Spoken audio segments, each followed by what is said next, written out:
Hello, everybody. Welcome to Moral Panic with Christian and Paul. I am Mr. Christian Watson. This is my co-host here, Paul Lecrone. So sorry to keep you guys waiting an extra 15 minutes long. I do that too often, but it'll be all right. Paul, how are you doing today, sir? I'm doing well today. I'm doing well. Excited to be here on another podcast. Yeah. So before we get into today's topic and the substance of today's topic, I think that it's very important for us to address last week's show for a very short period of time, as I was saying before the show. So why don't you say what you want to say first? Okay. I thought it was a total shit show. I think I played a part in not I'll try not to psychoanalyze myself, keep it as concise as possible. I dislike unnecessary conflict and drama, and it was so counter to the whole thesis of the show. But at the same time, I was trying to wear multiple hats of my personality. I was trying to give the guy a chance and speak, and I was hoping. I wasn't too happy about the mutes. I'll be truthful about that. I was really trying to hear what he said, but this is all in the past. I was mute myself, literally, I wasn't talking, because I was so disconnected and just kind of bored by the whole thing. But at the same time, I was trying to see what was going to happen. So I was curious to see what was happening, and at the same time, I wanted nothing to do with it. But I hope that the next episodes that we do, today's episode, it's going to just be back to the basics, kind of lassoing it back to the reason why we're doing this show, which is to explore ideas. Yes, and I'll say something before we get into more interesting things. Last week's show was an absolute disaster. I think as one of the hosts, it is incumbent upon me to recognize that. Yeah. I had a very big part to play in that. I did not stop the drama when I needed to stop the drama. Yeah, we both did. I was disappointed. This is not TMZ. Yeah. This is not Real Housewives. This is a concerted attempt by both me and Paul, one from a psychological standpoint and a philosophical standpoint, respectively, to engage you guys in something higher, something deeper in life. And that tabloid TMZ drama stuff is not higher or deeper. That is surface level stuff for minds who are not ready to go beyond their comfort zone, who are not ready to go beyond the glitz and the glamour. The glitz and the glamour have a deeper story to them that is not seen or told by them. So, I sincerely apologize, and it will not happen again. And if we do call-ins, it will not be call-ins that invoke drama. If they do invoke drama, I will end that call-in immediately. I will not entertain it. All right, we've addressed that. Yeah. Moving along. So our topic today is about truth, virtue, and a life well lived. Now, the last two things have been considerations in many ethical theories for the past few thousand years. It was Aristotle who proposed to devise a method for us to live a good life. And Aristotle thought that if we live a good life when we do certain things that help us reach the goal of eudaimonia, the goal of flourishing, human flourishing, when we are virtuous, he would say. And there have been many different traditions who have sort of derived their understanding of morals and ethics and philosophy from the sort of Aristotelian lexicon and have put their own spin on it, whether it was Thomas Aquinas and the more religious side. And then there have been other ethicists who have not at all touched on or derive their understanding of ethics and morals from Aristotle.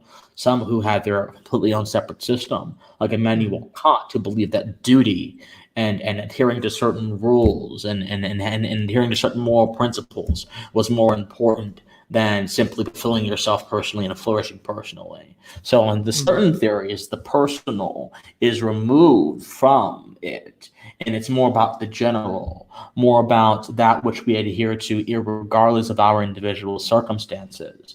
And so there are many more ethical theories as well that go outside of this sort of dialectical combat, so dialectical battle here, that I think are very interesting and important to talk about. So before we get into anything else, let me just ask you, Mr. Lecrone, what is virtue to you? what is truth to you? And do the two coincide? Are the two corollaries, or are they separate things that we tend to think of in similar lights? So you go ahead, you have the floor. Those are good questions.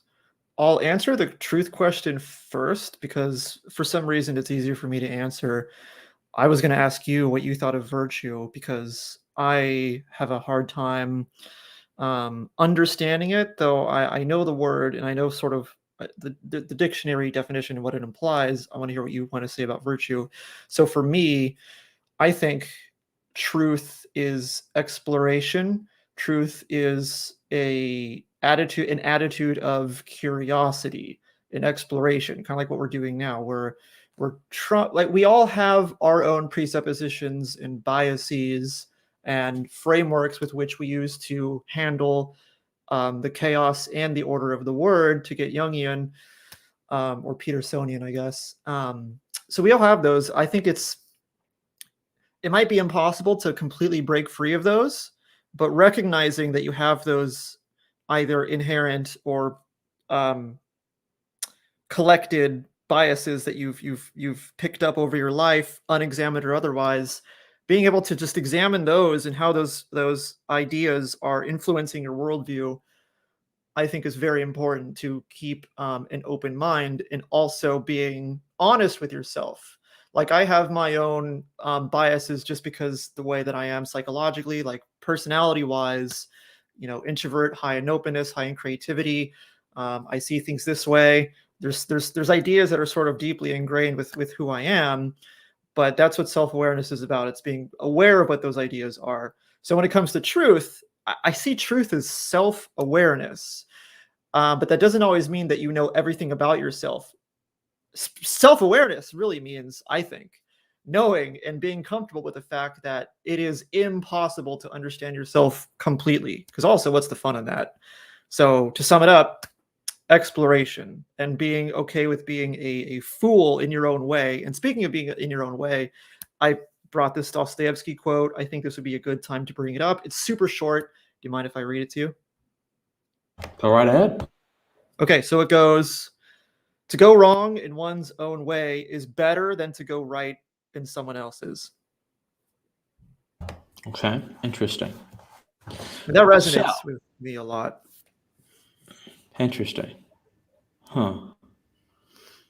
Yeah, maybe.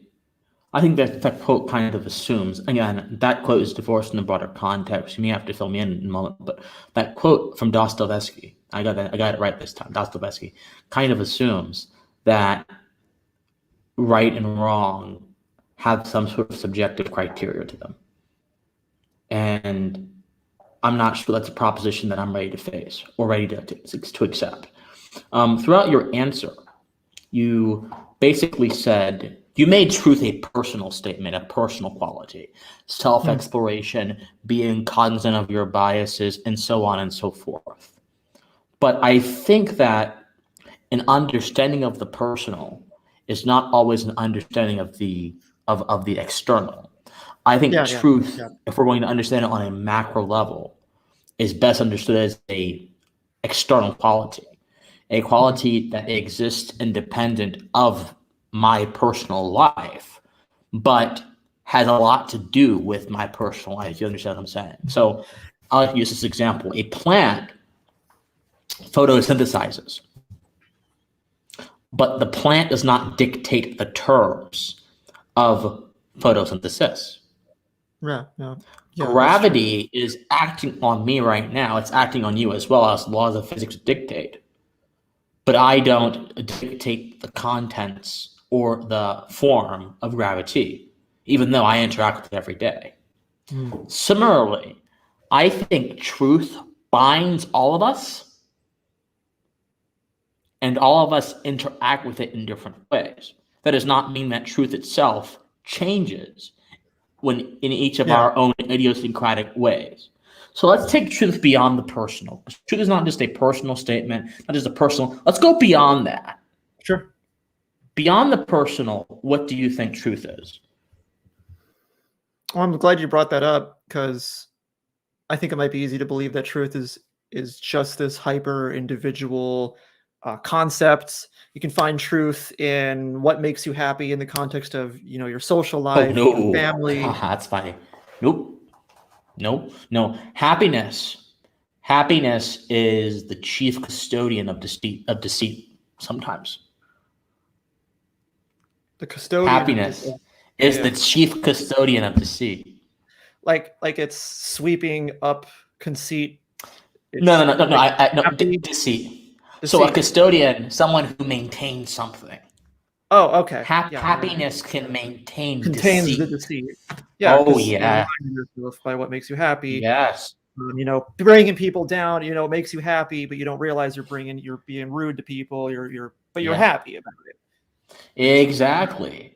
Or because happiness, okay, when happiness is at the center of your ethical calculus becomes hyper subjective because all of us are made happy by different things.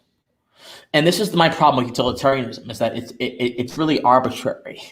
Because utilitarianism would say whatever pleases the most amount of people must be the ethically correct pursuit. Now, I'm obviously oversimplifying it.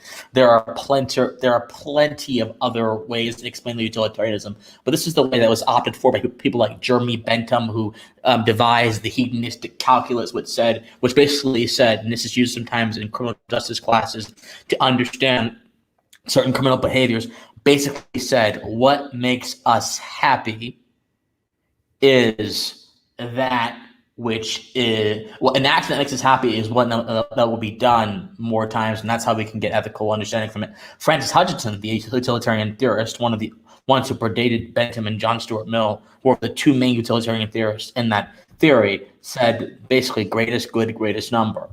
So I try to get away from that. Because it's arbitrary. And I think that if you're going to understand truth, you must understand it outside of the context of pleasure, because some truths are very unpleasurable. Solzhenitsyn would even say this. Solzhenitsyn especially would say this, actually. Oh, that's Solzhenitsyn. I'm reading him right now. Yeah. Oh, yeah, absolutely. In fact, he said that if your goal is to be happy in life, you've already lost. I'm paraphrasing, obviously. Yeah. Straight out of the Gulag Archipelago, I think. No. I was going to ask you, what about rural utilitarianism? Rural utilitarianism is I had a question. Yeah. Well, I don't know which one we should address first, his or mine. Yeah, rural utilitarianism is a very poor excuse for deontology, in my opinion. I don't see it as more legitimate or better. It's an attempt to blend the two together. And I don't think that it works. I think that if you're going to be a rural utilitarian, you might as well just be a deontologist. It's my personal opinion. Sorry, go on. I was going to ask you, how do you separate happiness and gratitude? Those are two different things, because I see some overlap. When I'm most happy, I'm just so grateful to be where I am with who that I'm with. And it just fills me with so much. How do we separate enjoyableness of just the gratitude of just being in the presence of somebody you love? That just gives life so much meaning. I'm so glad you brought Solzhenitsyn up, because he is somebody who is the prime example of going through the worst sort of human suffering imaginable, or one of the worst sorts of human suffering imaginable, and he still says yes to life. He still believes that life is worth living.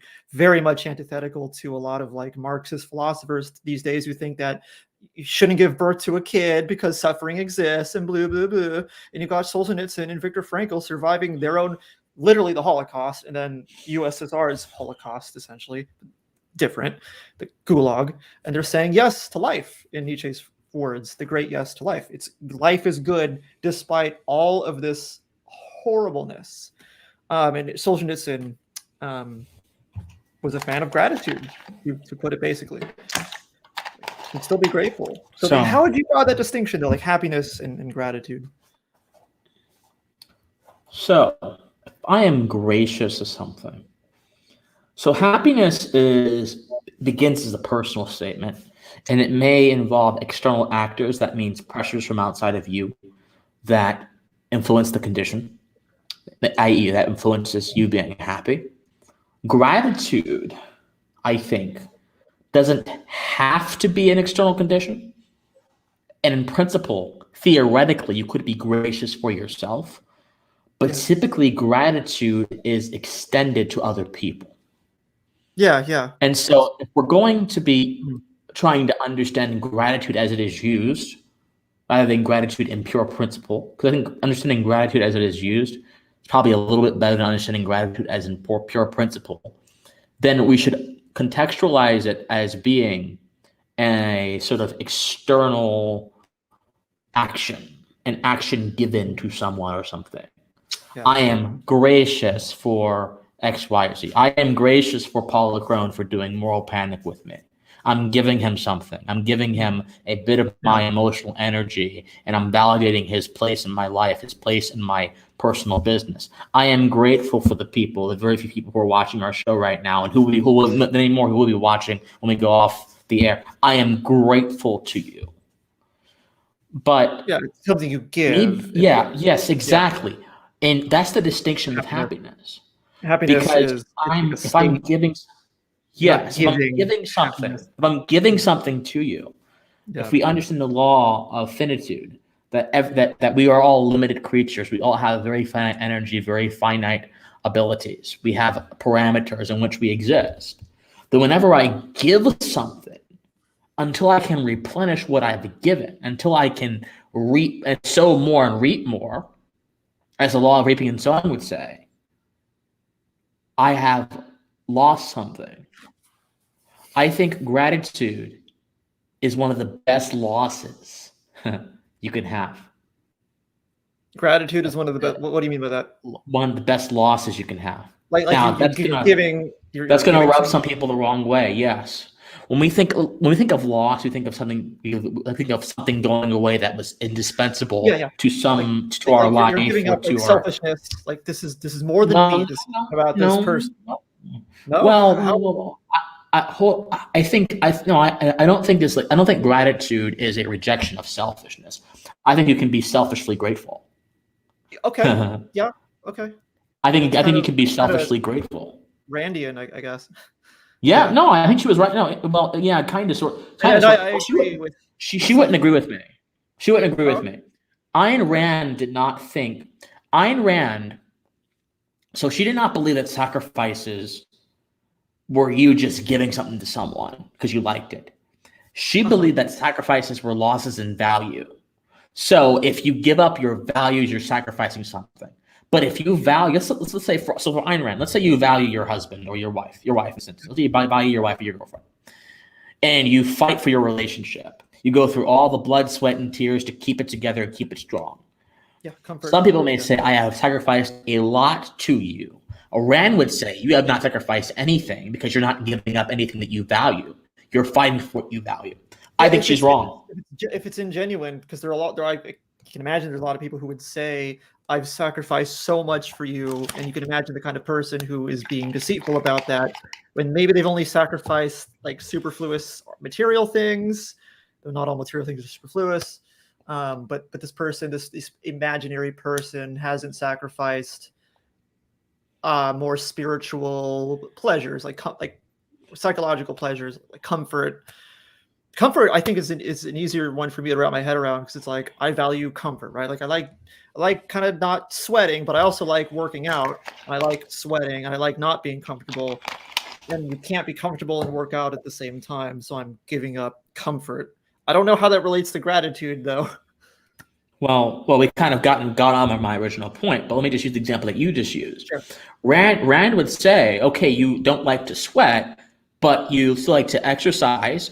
Ultimately, you're still fighting for comfort of some kind, because why do you like to exercise? She would probably assume, hey, you want some kind of comfortability.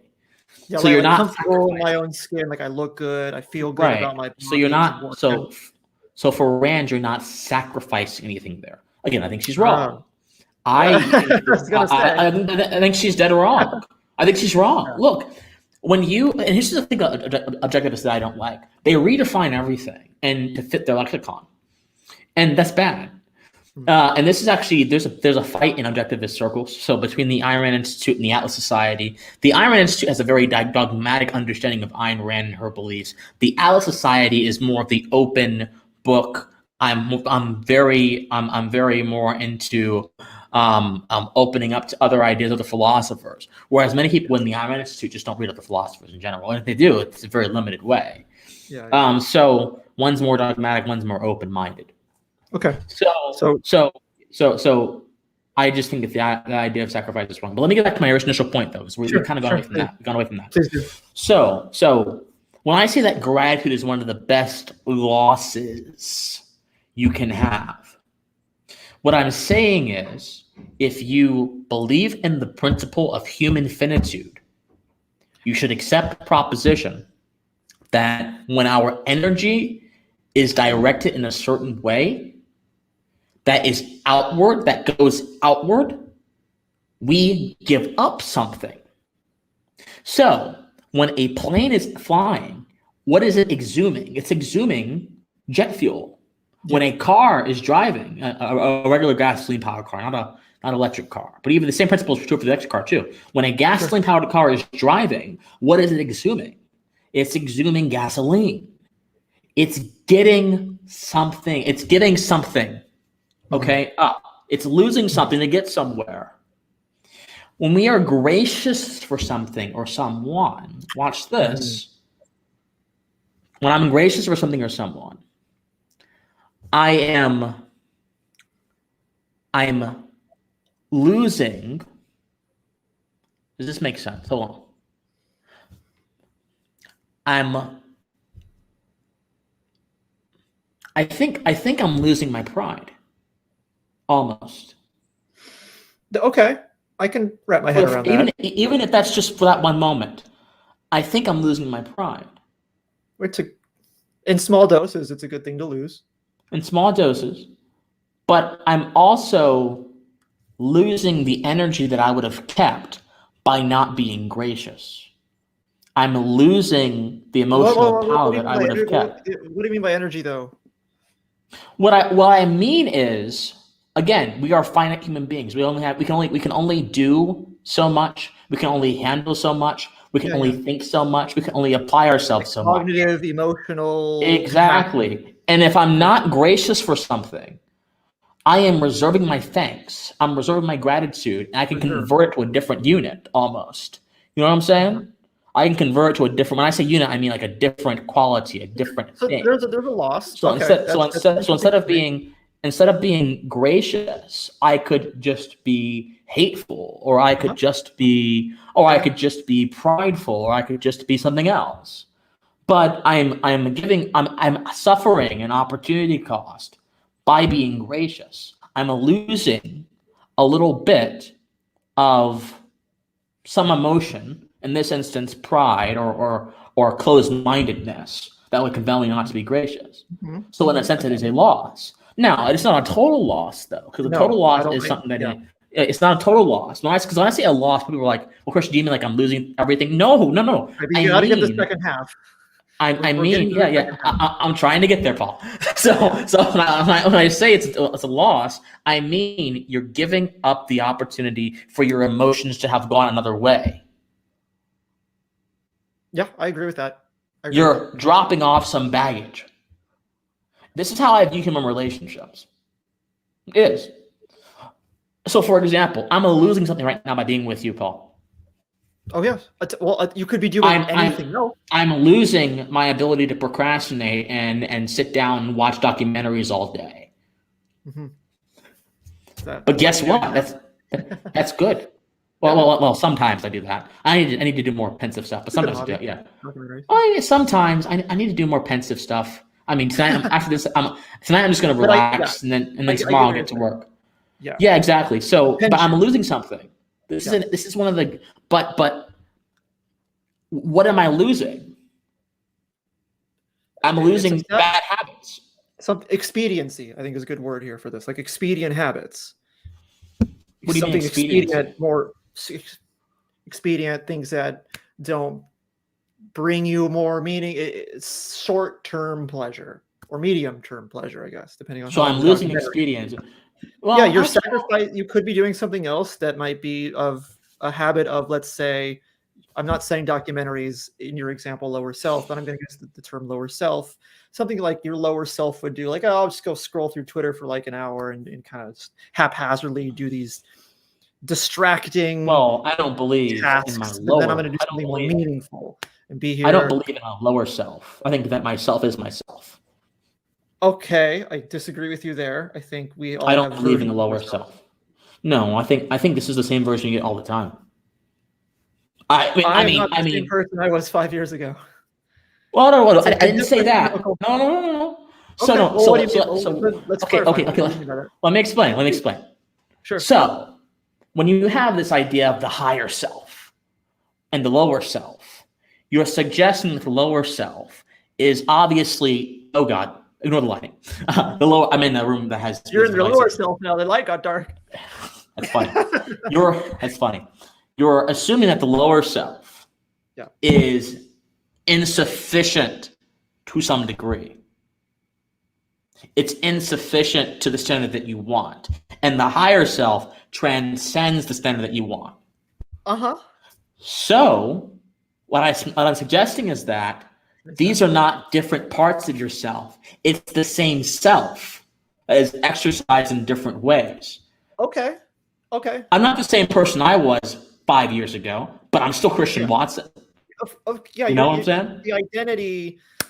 We're getting Jungian. I'm trying to avoid that because Jung would definitely believe there's like a lower self, and that's why I disagree. No, I'm the same person. Well, it's another 3-hour conversation if you really want to go deep on the Jungian stuff, because there's a lot. I don't believe there's a lower self. The archetypes of self and Christ and what that means. Yeah, no, I don't. But I'm following your point though. But if you want to, I like where you're going with this. I like. Even though I don't know if I fully agree, I like that explanation. And and as it relates to living a fulfilling life and truth, I see more truth in observing I see more, again, maybe I'm stuck in my preconceived notion that truth is maybe a little bit too individualistic, but it's not. I agree with you there. It's not. I don't believe it's totally individualistic. Where was I going with that? I believe when I think of truth, I think of you attempting to do things that are not always just good for you, but also good for the people you love. And I won't say that you can't be of service to the people you love if you're in a lowly place. Let's say you've got some drug problems and alcohol problems. That doesn't mean you're any less valuable as a person. I sometimes feel like I might be accused by certain people for saying, oh, well, you're in a lowly place. You got to be a rugged, individualistic man. How dare you be in a horrible, chaotic rut with alcohol and who says that? Use. That's. Well, Aristotle would say that. Some people so for Aristotle, there's the maximal and the minimal qualities of being. And I'm a little bit rusty, but I think for Aristotle, the maximal qualities are like the top of what you can be. The minimal qualities are like the lowest you could be. And I think the goal for eudaimonia is to hit the maximal quality. So basically, and for Aristotle, it's about habituation. So if you are a habitual alcohol user and drug user and you just go down the pipes, for Aristotle, you're less of a human because you're not hitting your maximal quality. Now, I don't believe your humanity. This is where I disagree with Aristotle. Your humanity and the quality of your humanity has no bearing.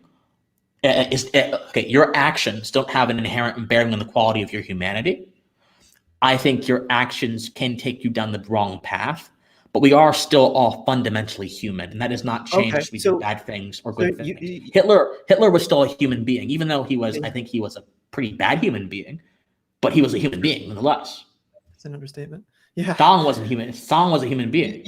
Even though he was a pretty despicable human being. You just used the word path, and we're talking about way of being in path, and it reminds me of the Taoist thing, the path. So would you say you're That's more of though. A proponent of a path?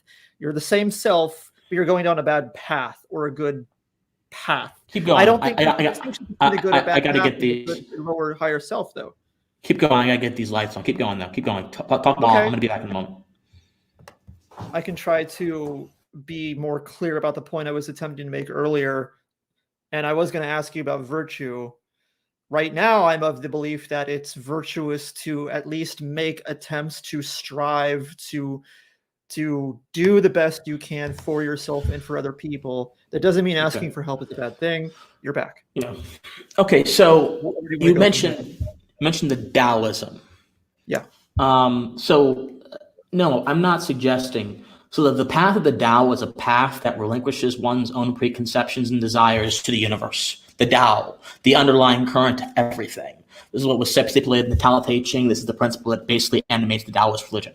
Well, I don't think that I have to sacrifice my individual biases and beliefs and desires for anything higher than myself. Maybe for Christ, that's a different conversation. Because even in the instance of Christ, I'm sorry.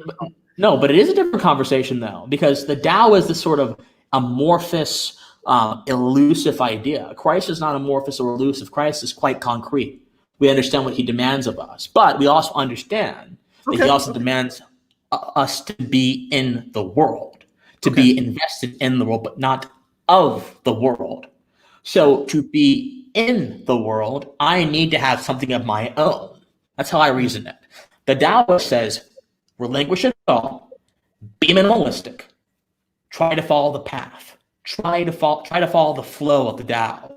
I don't believe in that. I think that not only do I need something of my own to exist in the world, I need something of my own to exist in the world morally and responsibly. If I don't have something of my own, I cannot be a moral being.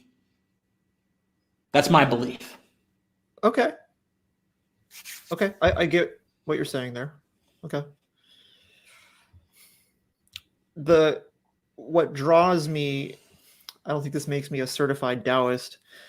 I've read the Tao Te Ching many times. It's one of my favorite books. It's a good book. It's a good book for many different reasons, but concretely about the Tao and the way, what draws me to that, and I'm not saying I'm against Orthodox Judeo-Christian ideas. I'm not. I always try to consider the benefits of any religious sect or whatever you want to call it. What draws me to the Taoist perspective is that it doesn't tell you what the path is, or at least I don't. Maybe I missed something, but it doesn't. There's no 10 commandments of the Taoist way, as far as I know. Okay, and I'm not saying the 10 commandments is like that shouldn't exist. No, I get so. It does tell you what to do to follow the path, though. It doesn't say. It does tell you. In Taoism, there is an emphasis on letting go of what you of your own personal ideas and beliefs. There is an emphasis on that, which is why I don't think you can really be a Taoist politician. There are Taoist politicians. Yeah, there are Taoist. Well, Lao Tzu is cited by many libertarian anarchist scholars as being one of their influential scholars, and he has a very suspicious relationship with the idea of the government in the Tao Te Ching. So there could be an argument made that the foundations of Taoism, religious libertarianism, are concerned with sort of anti-state ideology. All right, we're missing a lot of things in the chat, so let me get to the chat here. I couldn't read the chat while we were having that discussion. It would have been way too much for me. It was great. No, we're going to keep going. Okay. Stanley Cross. This is someone who, so I'm not going to say anything. Debating Ayn Rand as a philosopher is funny. Okay. Well, I think Ayn Rand. He's talking about you, not me. I'm no philosopher. I think no, he's talking to me. I think that Ayn Rand has very important insights that all of us should know. What time is Collins, Christian? They are soon. I want to get through a few more things with Paul before we do anything else. We're having a very illuminating conversation. What are you losing? As I mentioned in the conversation, you might have asked this earlier. You're losing a emotional quality which is opposite of gratitude that you could have been doing anyway. Yeah, therefore, it's a loss. It's like a good loss, I think. Would you say it's a good loss? Yeah. Or in the context of gratitude, like I'm giving Typically, if you're being gracious for the right reason, it's a good loss. If you're not being gracious for the right reason, then it's probably a bad loss. I agree with you there. Okay. Dig out something. The bodies were okay. I don't understand what you're talking about. Maybe I don't previous understand what he's talking about. conversation. I didn't mention anything about bodies. Historically, people would give gratitude to them. Yep. Yes. Exactly. Yes. Give gratitude above the hierarchy to ruler. Okay, yeah, that makes sense. Yeah. Yeah, it makes sense. Yeah, total sense. Submissive state. It does. Yeah, like great leader of North Korea. I'm so grateful to the great leader. He's my savior. Yeah. That's artificial gratitude.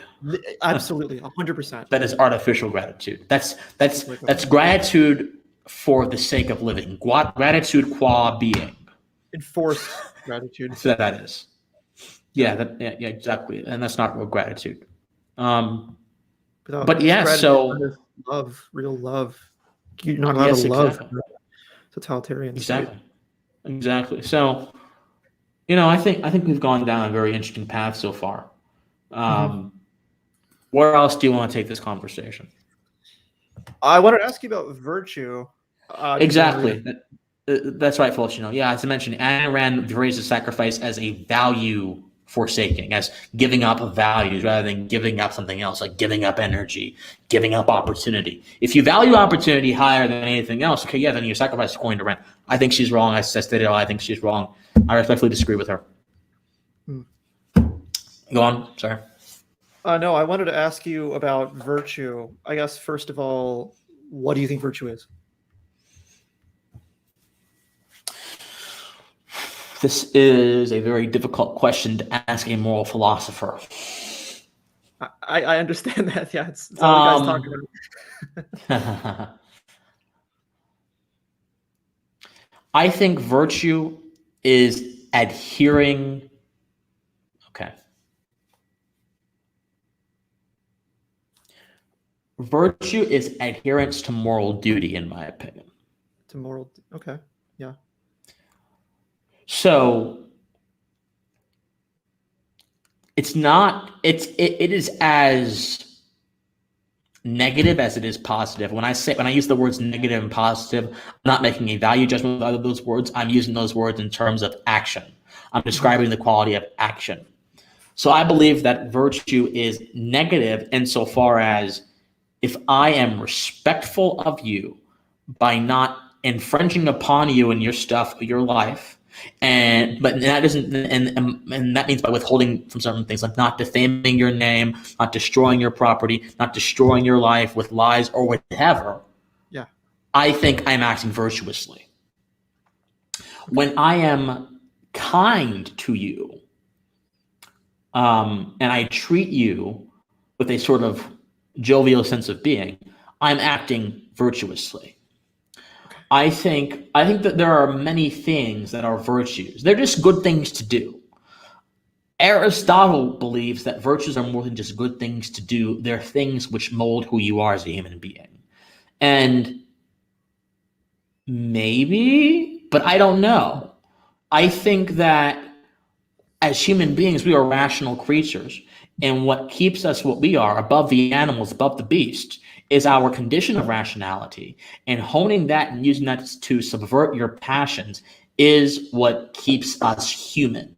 So I don't think I need virtue to be fully human. I simply need to adhere to rationality. And Book 3, chapter 3 of book 1 of Who Grotius' Rights of War and Peace, Grotius says that there are two considerations that we should have when understanding the human being. We should understand. Oh God, it's losing me. I just learned this. We should understand the first impressions of nature. That's right, the first impressions of nature and knowledge that conforms to reason. The first impressions. So, the first impressions of nature and knowledge that conforms to reason. So for Cicero, and Grotius explicitly quotes Cicero here, the first impressions of nature tell us what the human being is and give us an idea of what the human being should do in moral context. So the first impressions of nature are our ability, our desire to preserve ourselves, our desire to prolong our lives and those who are around us, the sort of sociability factor. Then the second part, which is what Grotius calls more excellent, more better than the first part, but the first part is still important. And what Grotius is saying there was that it's not all about self-preservation. It's not all about, your own interest, but that's a very big part of it. And it is a big part of it. The second part is knowledge that conforms to reason. Us approaching the world through our faculty of rationality. That's what it means to be fully human, in my opinion. You don't have to go through an habituation. I think it's missing something, though. What's it missing? What's it missing? Art. The divine, the transcendent, art, music, creativity. Well, that's my young speaking through me. Well. So I don't think those things make.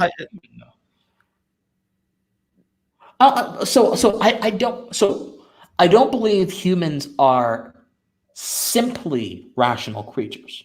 We are rational creatures. Yeah. We're not simply rational creatures, though. I think our rationality makes us human, but I'm not a reductionist. I don't believe that we're just atoms floating around in space. No, there's a spiritual side as well. And I think, and this is a proposition that is quite controversial amongst a lot of people, I think reason can help us access revelation. There's a relationship between reason and revelation. Reason can help us access those heights that we may not be able to even understand with it. The arcana, as Swedenborg said. Now, the problem is too many spiritualists say reason has no place in our world. Of course it does.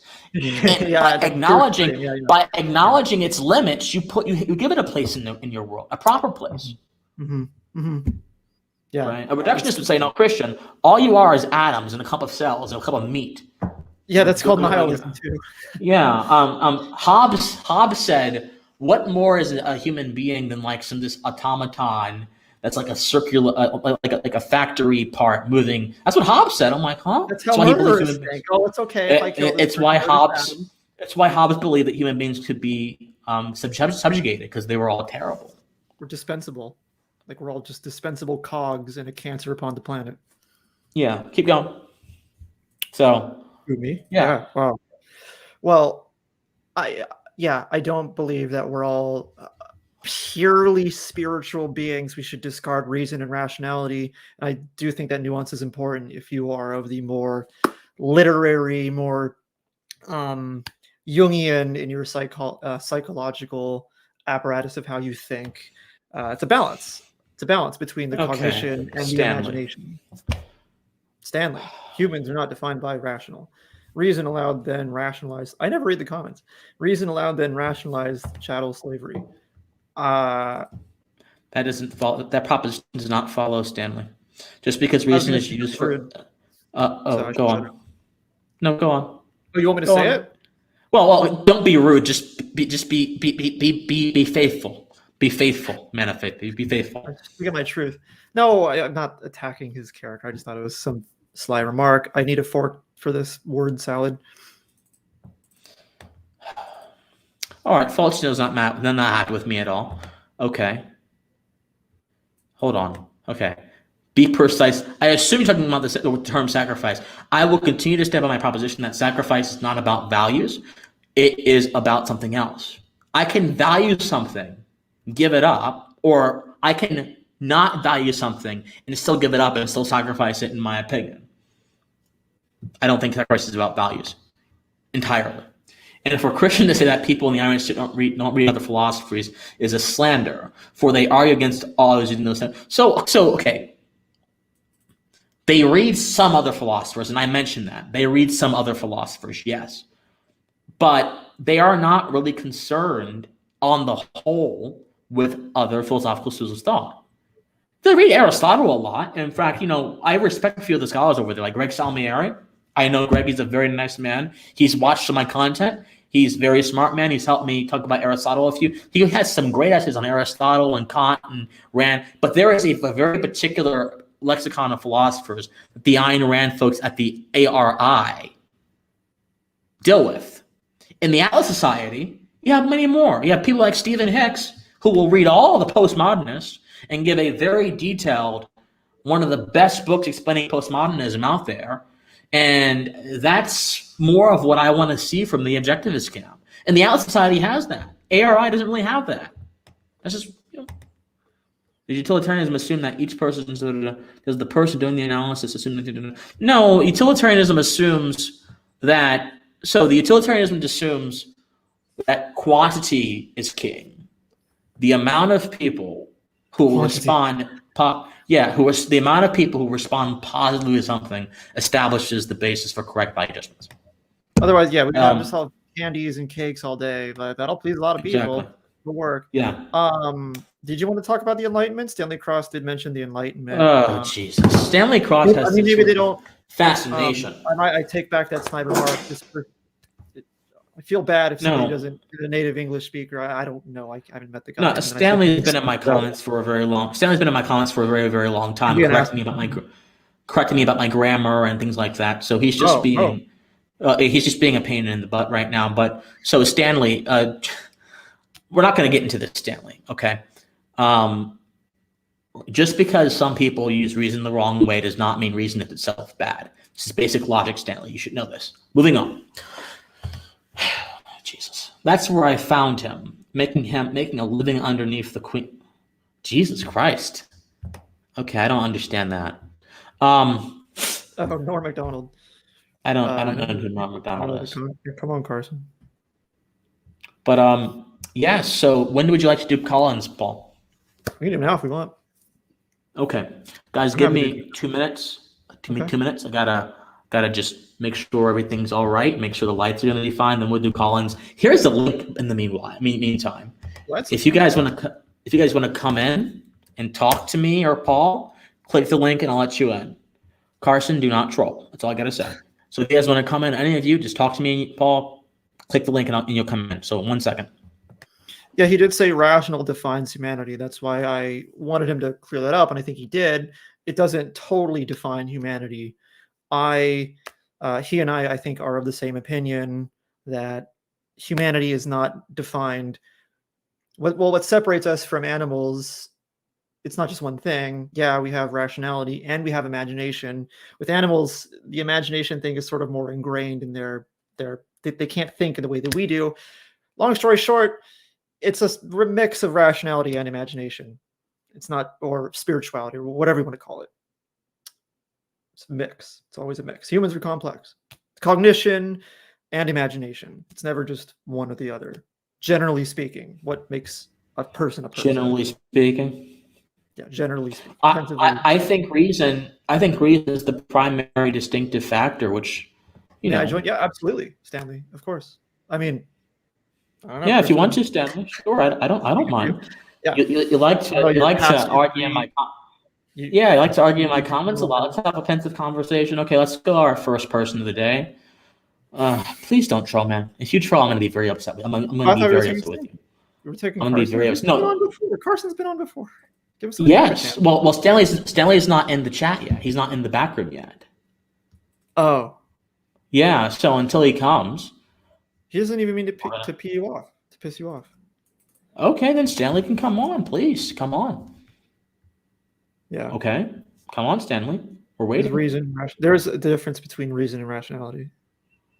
Yeah, Stanley, we're waiting. If you want to join in, come on. And in fact, Carson, since Paul, Carson's going to take your spot. Yeah. You just wait, Carson. I just released a podcast with him this morning. Oh, I didn't see. No offense. I have to go watch it. Okay, Carson, you just stay there, and Stanley wants to come on. Please come on. Paul wants him to come on. Let's have him on. We'll have a civil conversation about things. And if any of you else want to come on, please. The link's right there. I don't think the Dangerous Rhetoric folks are watching us today. So they won't be coming on. Maybe they will. I don't know. Okay, at least we have an audience. No. There will be no arguments, Alex. Oh, I said at least we have an audience. No, I didn't say anything about you. I said, Alex. I'm responding to Alex in the chat about arguments. Yeah, nothing about you, Mr. Lecrone. There will be no arguments, Alex. We're going to have a civil conversation. No arguments. Civil disagreement. Disagreement even, yeah. Yeah, there is a difference. It's easy to think that all disagreements are arguments. This is my time to pleasure my desire to check Twitter.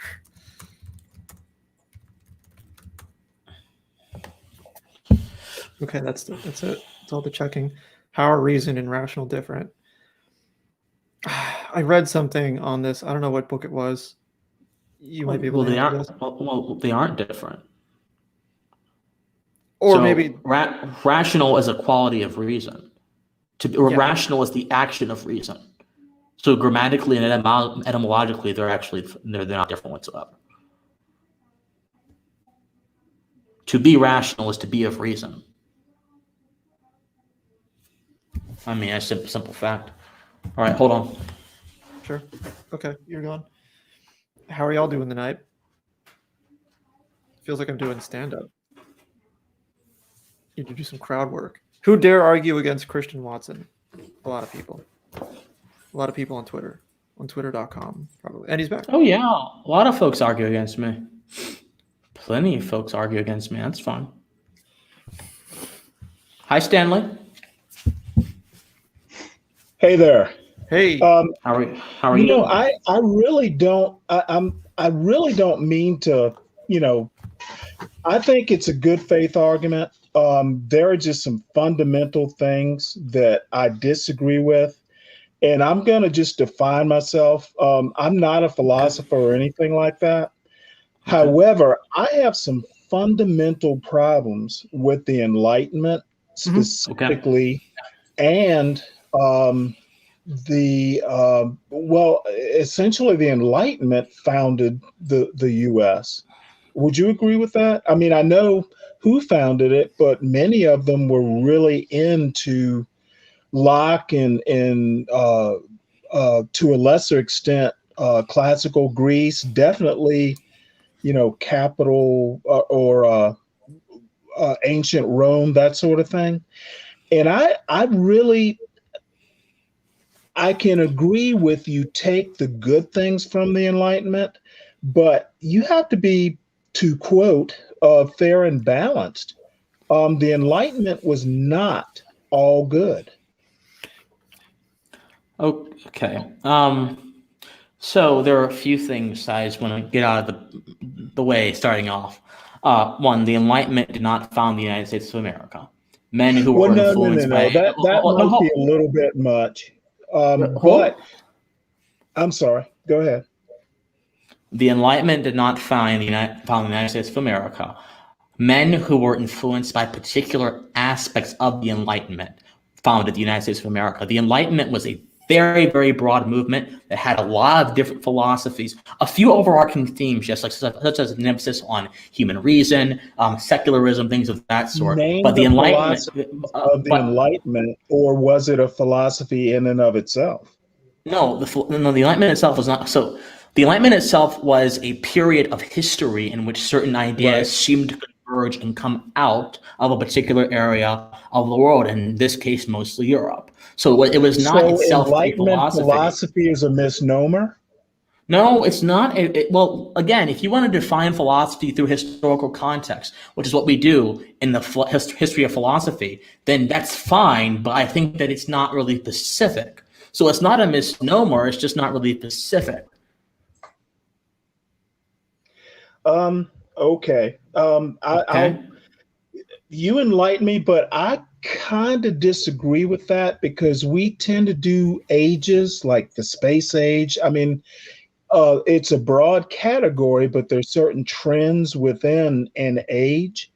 And at least the way I was taught, there is such a thing as Enlightenment philosophy. Because there were trends, there were things that trended in that time. And I don't literally mean John Locke or the Enlightenment founded America, but what I mean is so many of the founders were living in that tradition, the rational, the reason, etc.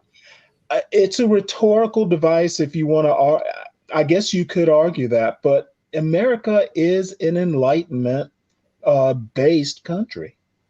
Can I say that? If you want, I think that's a really bad way of saying things because it's not specific. I mean, England was an Enlightenment-based country by that definition because Locke and a lot of them came out of England, and you still had England a lot of the Enlightenment. No, it wasn't founded, but a lot of the ideas of the Enlightenment came out of England. A lot of the philosophers were there. And England still had a lot of anti-Enlightenment tendencies, as did most of Europe, by the way. So I mean, Slavery would be one I of them. don't. Well, England was kind of way ahead on the curve in slavery before America was. Yes. But I mean, I If don't you think want that to it's. argue that, so was I, Haiti. I don't think it was useful. Well, Haiti was a colony that revolted. I mean, I don't think we're doing anything useful right now by saying America was an Enlightenment project. But if, for the sake of this argument, if you want to say that, fine. But it doesn't really get us anywhere than where we are right now. But if you want to say that, fine. That's fine. Well, man, I know my time is limited, and I know you want me to be precise, but this is one thing I really beg to use your argument of specificity. America is founded in Enlightenment principles. Can I say that?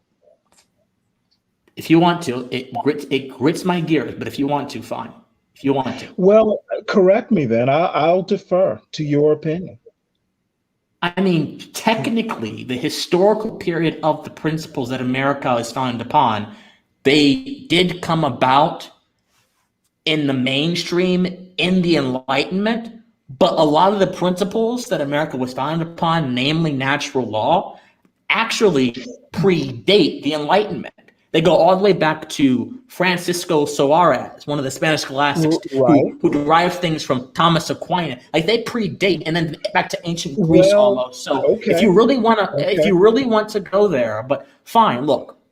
For the sake of Well, argument, I could argue fine. that America wasn't founded on anything like natural law, because we'll have to say this. I don't like the way natural law is defined in an American context, but the Enlightenment was leaned on natural law, is a That was matter part of it. Part of it. Well, I mean, Thomas Jefferson, he was a huge natural law guy. Yes, he was. Yes, he was. Yes. Well, hold on. You just said your conclusion does not fall from the premise. You just said the Enlightenment leaned on natural law. I said part of it. You said, well, Thomas Jefferson. Thomas Jefferson, again, was an individual who was influenced by an aspect of the Enlightenment, not the whole Enlightenment. So your premise does not follow from the conclusion. Here's what I'm saying. Here's what I'm saying, brother. Here's what I'm saying. I think you are oversimplifying the Enlightenment, because as much as deontological natural law was a part of the Enlightenment, so was utilitarianism, which is a rejection of natural law. In fact, Jeremy Bentham called natural law stupid and chimerical. I'm paraphrasing, but still, that's basically what he said. So there was actually a big part of the Enlightenment which had an aversion to natural law. The Enlightenment had an aversion to natural law? Okay, you're treating the Enlightenment as if it's a person. It's not a person. It's a historical period that people, in retrospect, have appended with that term. There were parts of the Enlightenment era where there were people who had an aversion to natural law. Yes. Now, natural law theory really became birthed. Well, it didn't became birthed. It became more mainstream during the Enlightenment period. Yes, it became more mainstream. I think that yeah.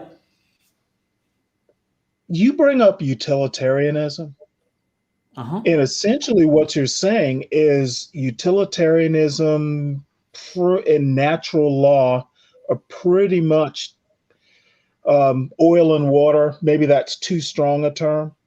Yeah, they're pretty different. Now, who won out in America? Utilitarianism didn't. Right. I agree. Largely. I mean, largely, and in some instances it did. In some instances it did. The Supreme Court is actually based on a different strain of consequentialism. So utilitarianism is one strain of consequentialism. The Supreme Court, in our adherence to case law, stare decisis, is more interested in the consequence of previous cases than it is on moral principle. So I think that might change pretty soon. It may. I hope so. I hope they overturn Roe v. Wade. I hope so. That's a whole nother conversation. Okay. Let's go back to the basics. So yes, America is an Enlightenment country. For the sake of argument, I'll accept that. What's the next thing? That's pretty much it. Now, the Okay. next part you won't like. I think that the Enlightenment pretty much set the standard. There are a lot of good things, and you pretty much alluded to this. Nothing in life is 100% perfect. However, what really bugs me is the term classical liberal, like, and I'm not calling you one, but there are folks, libertarians especially, who are really into classical liberalism, and Locke was right essentially, and I'm being flippant there. My thing is Locke literally, and apparently this is debatable. I just learned that, but Locke wrote South Carolina's in Barbados, I think, their charters, royal charters, allowing slavery. And you're going to really go off on this, so I'm prepared for it. And I will shut up and hear you put me in my place. I think the Enlightenment I'm not allowed trying slavery. to put anyone in their place. I Okay, know. I'm kidding. I'm trying to, be self-deprecating, but That's fine. I think I really, and I'm a black man too. I really have a hard time, and I'm not some 19-year-old. I've thought about this. I have a hard time putting lock, stock, and barrel into a system that literally allowed chattel slavery. And I know it's in the past. I know it's not now. Yep. My thing is how I'm not gonna do blind allegiance and become a libertarian. I find the Enlightenment flawed, and flawed enough that I don't think anything that they really did can't be tinged by the tendency. Well, hell, it was identity politics. The Enlightenment was inherently dependent on identity politics, starting in 1661 in Maryland with the slave codes. That's identity politics. You don't agree? I'm letting you say your piece, sir. I will address every single point. Specifically, I think identity politics started in 1661 in Maryland with the first slave code, and that was literally basically dependent on the color of your skin. Slaves weren't white. I mean, I know there were Indian slaves, etc., but that slave code in Maryland in 1661, I can't remember the exact name of the code, but it also, maybe it didn't specifically, but it also specified children inherited the status of their mother versus the tradition of inheriting the father's status. And I really think that's where identity politics started. And I'll shut up now because I see you want to say something. All right. So did in-group preferences begin in Maryland in the 1600s? I'm sorry, say that again? Did human in-group preferences, begin in Maryland in the 1600s? No. Of course not. No. It became then how can you make the in the claim? United States. I don't want to talk about anywhere else other than hold on. No, why not? Because it doesn't fit your narrative? Because it's whataboutism. No, it's not whataboutism. It actually goes to the principle of what you're saying. You said identity politics. You did not put a qualifier. You said identity politics started in the 1600s in America. I'm arguing that identity politics is simply an extension of the human tendency for in-group preferences, which has been around since the hunter-gatherer age.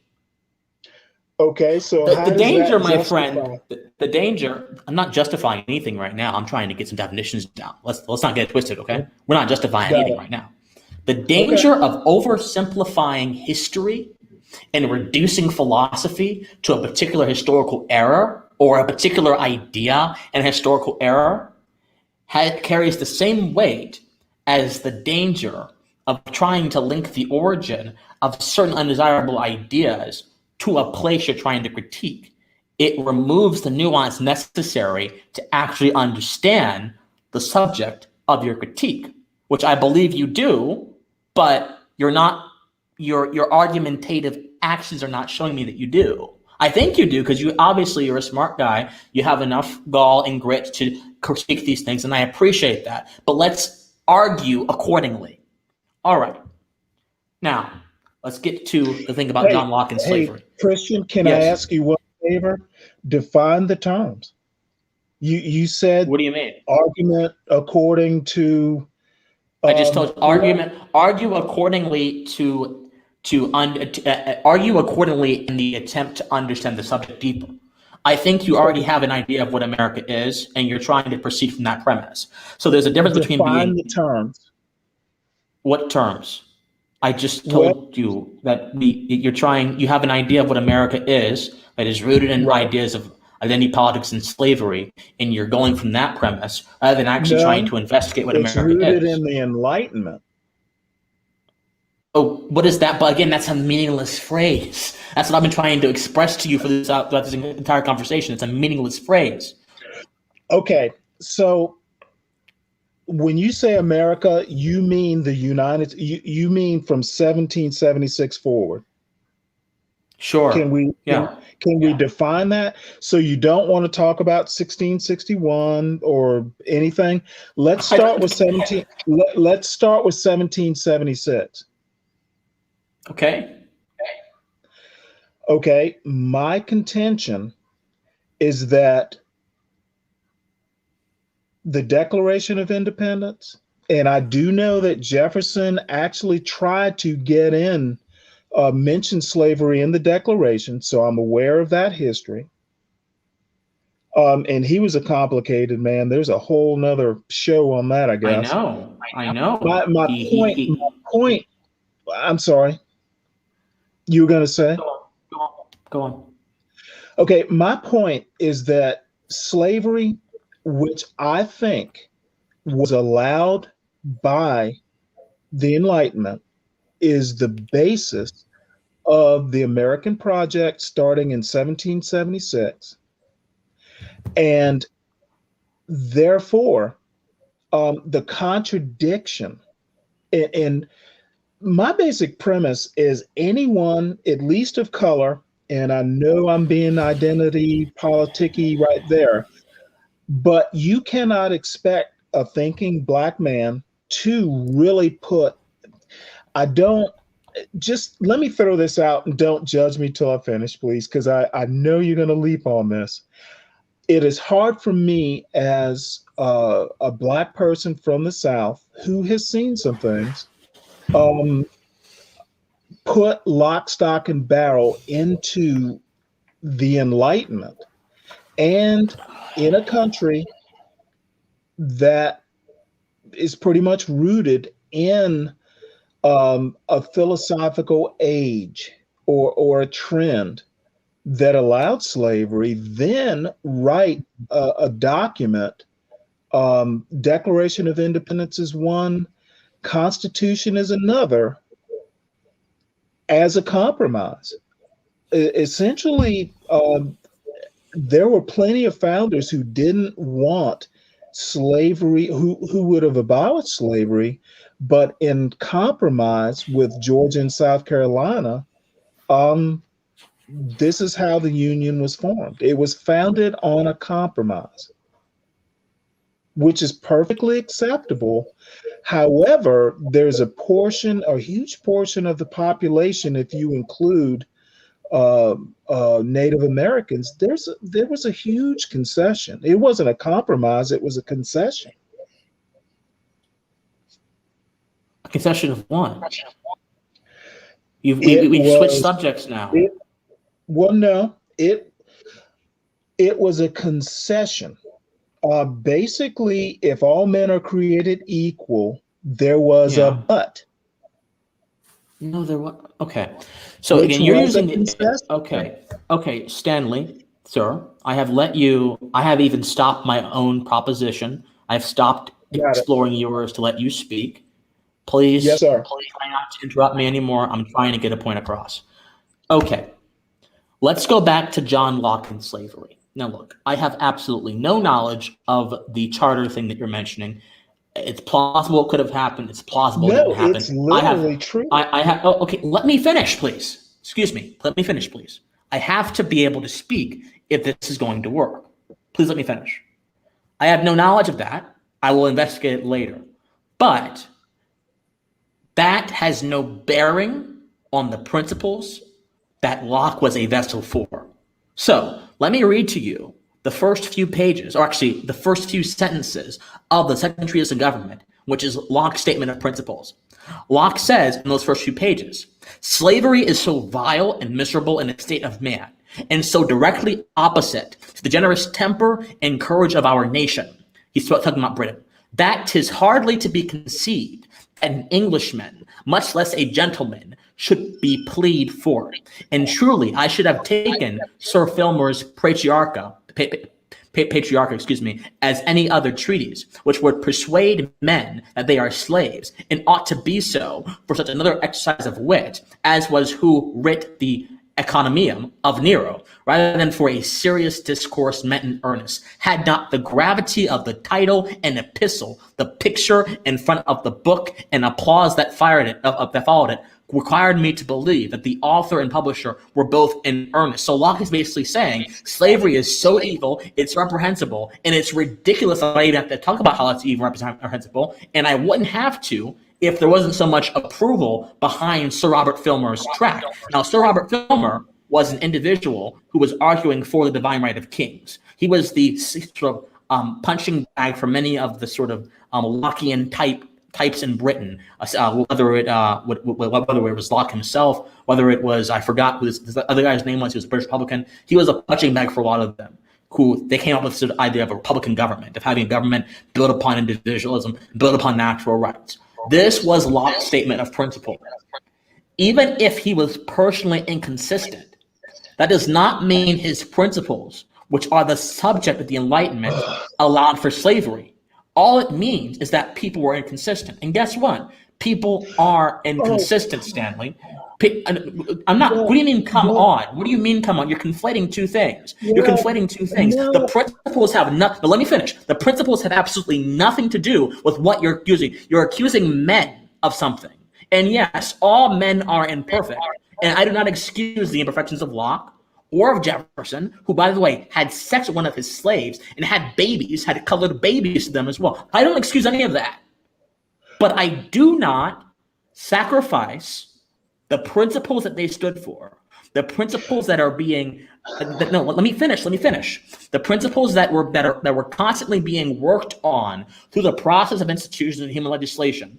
I do not sacrifice them on the altar of men. That's your problem. You conflate their wrongdoings with the principles that were actually contrary to their wrongdoings.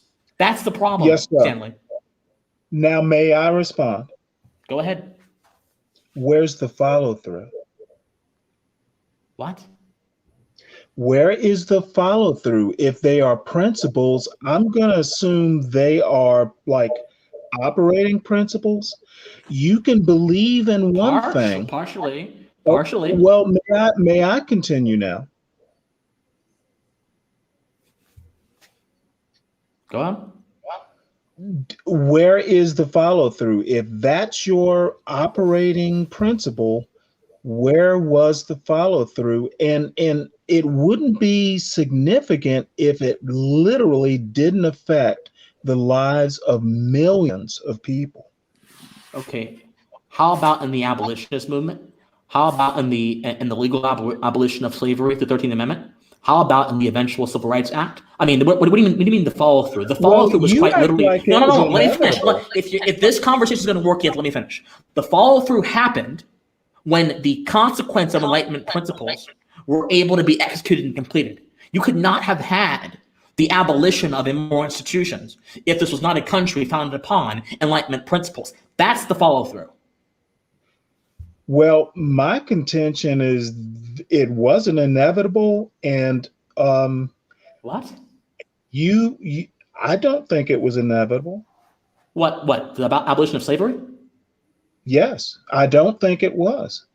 Okay, explain to me how it was not. Well, there was a whole rebellion. The South seceded to well, you've read the Cornerstone speech.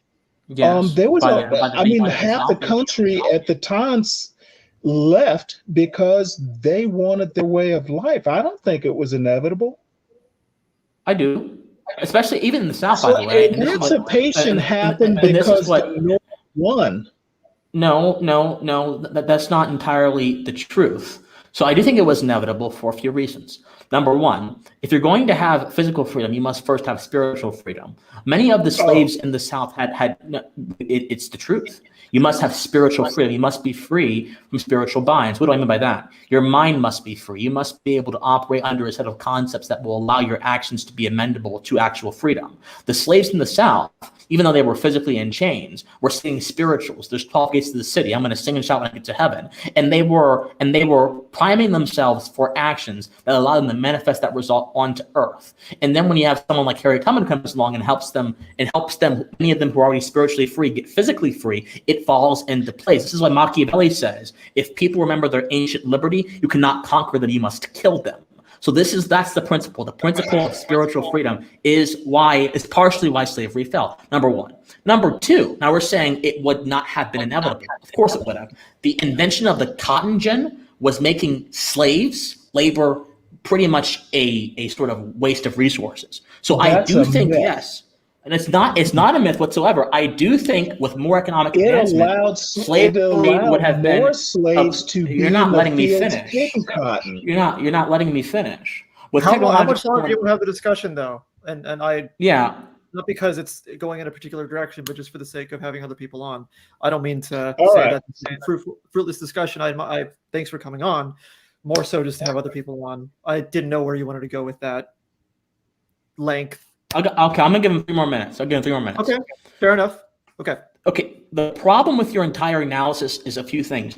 You conflate the Enlightenment principles that you so aptly call them the Enlightenment principles. You conflate them with the actions of individual people, which is not a good conflation because individual people, you can say all you want, man. You're the person who watches me constantly, who comments on me constantly, who tries to correct my grammar. And let me finish. May I ask you a question?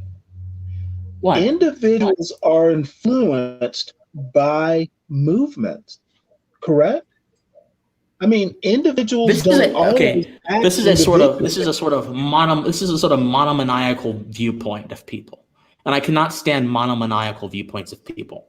I'm not laughing. People are not motivated by one thing.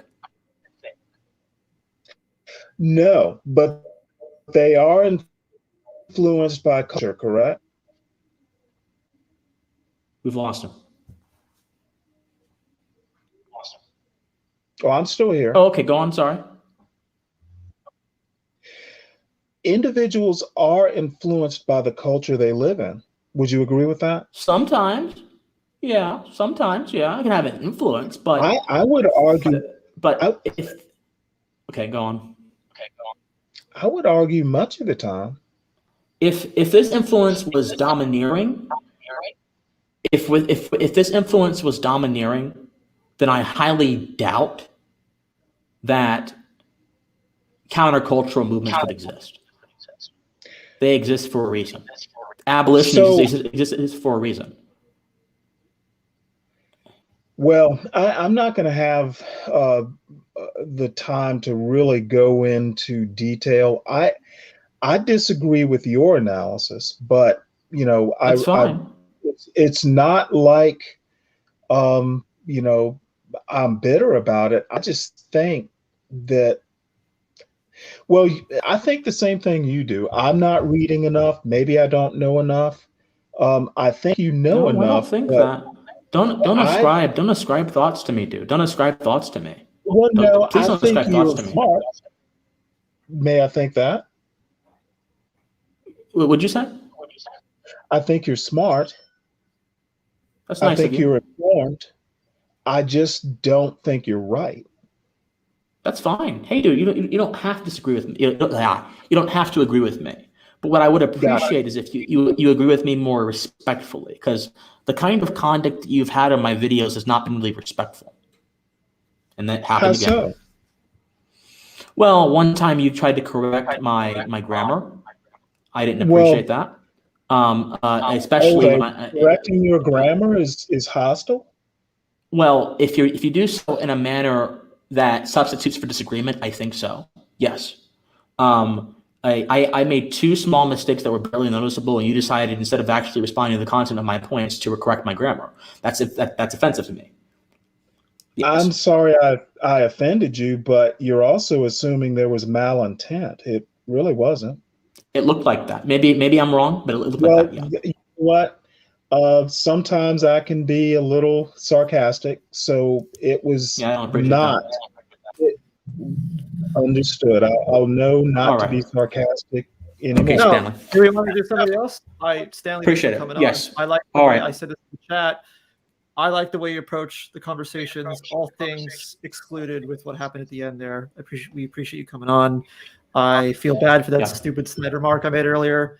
I like the way that you approach. You're just questioning things, and I'm only saying that because I always like seeing just a good approach to disagreements in conversations. So thank you for coming on. That's all. Understood. Yes. Thank you, And Sam. and I want to say, Christian, Yes, sir. there is no malintent. I think you are a challenge, and I think you're smart.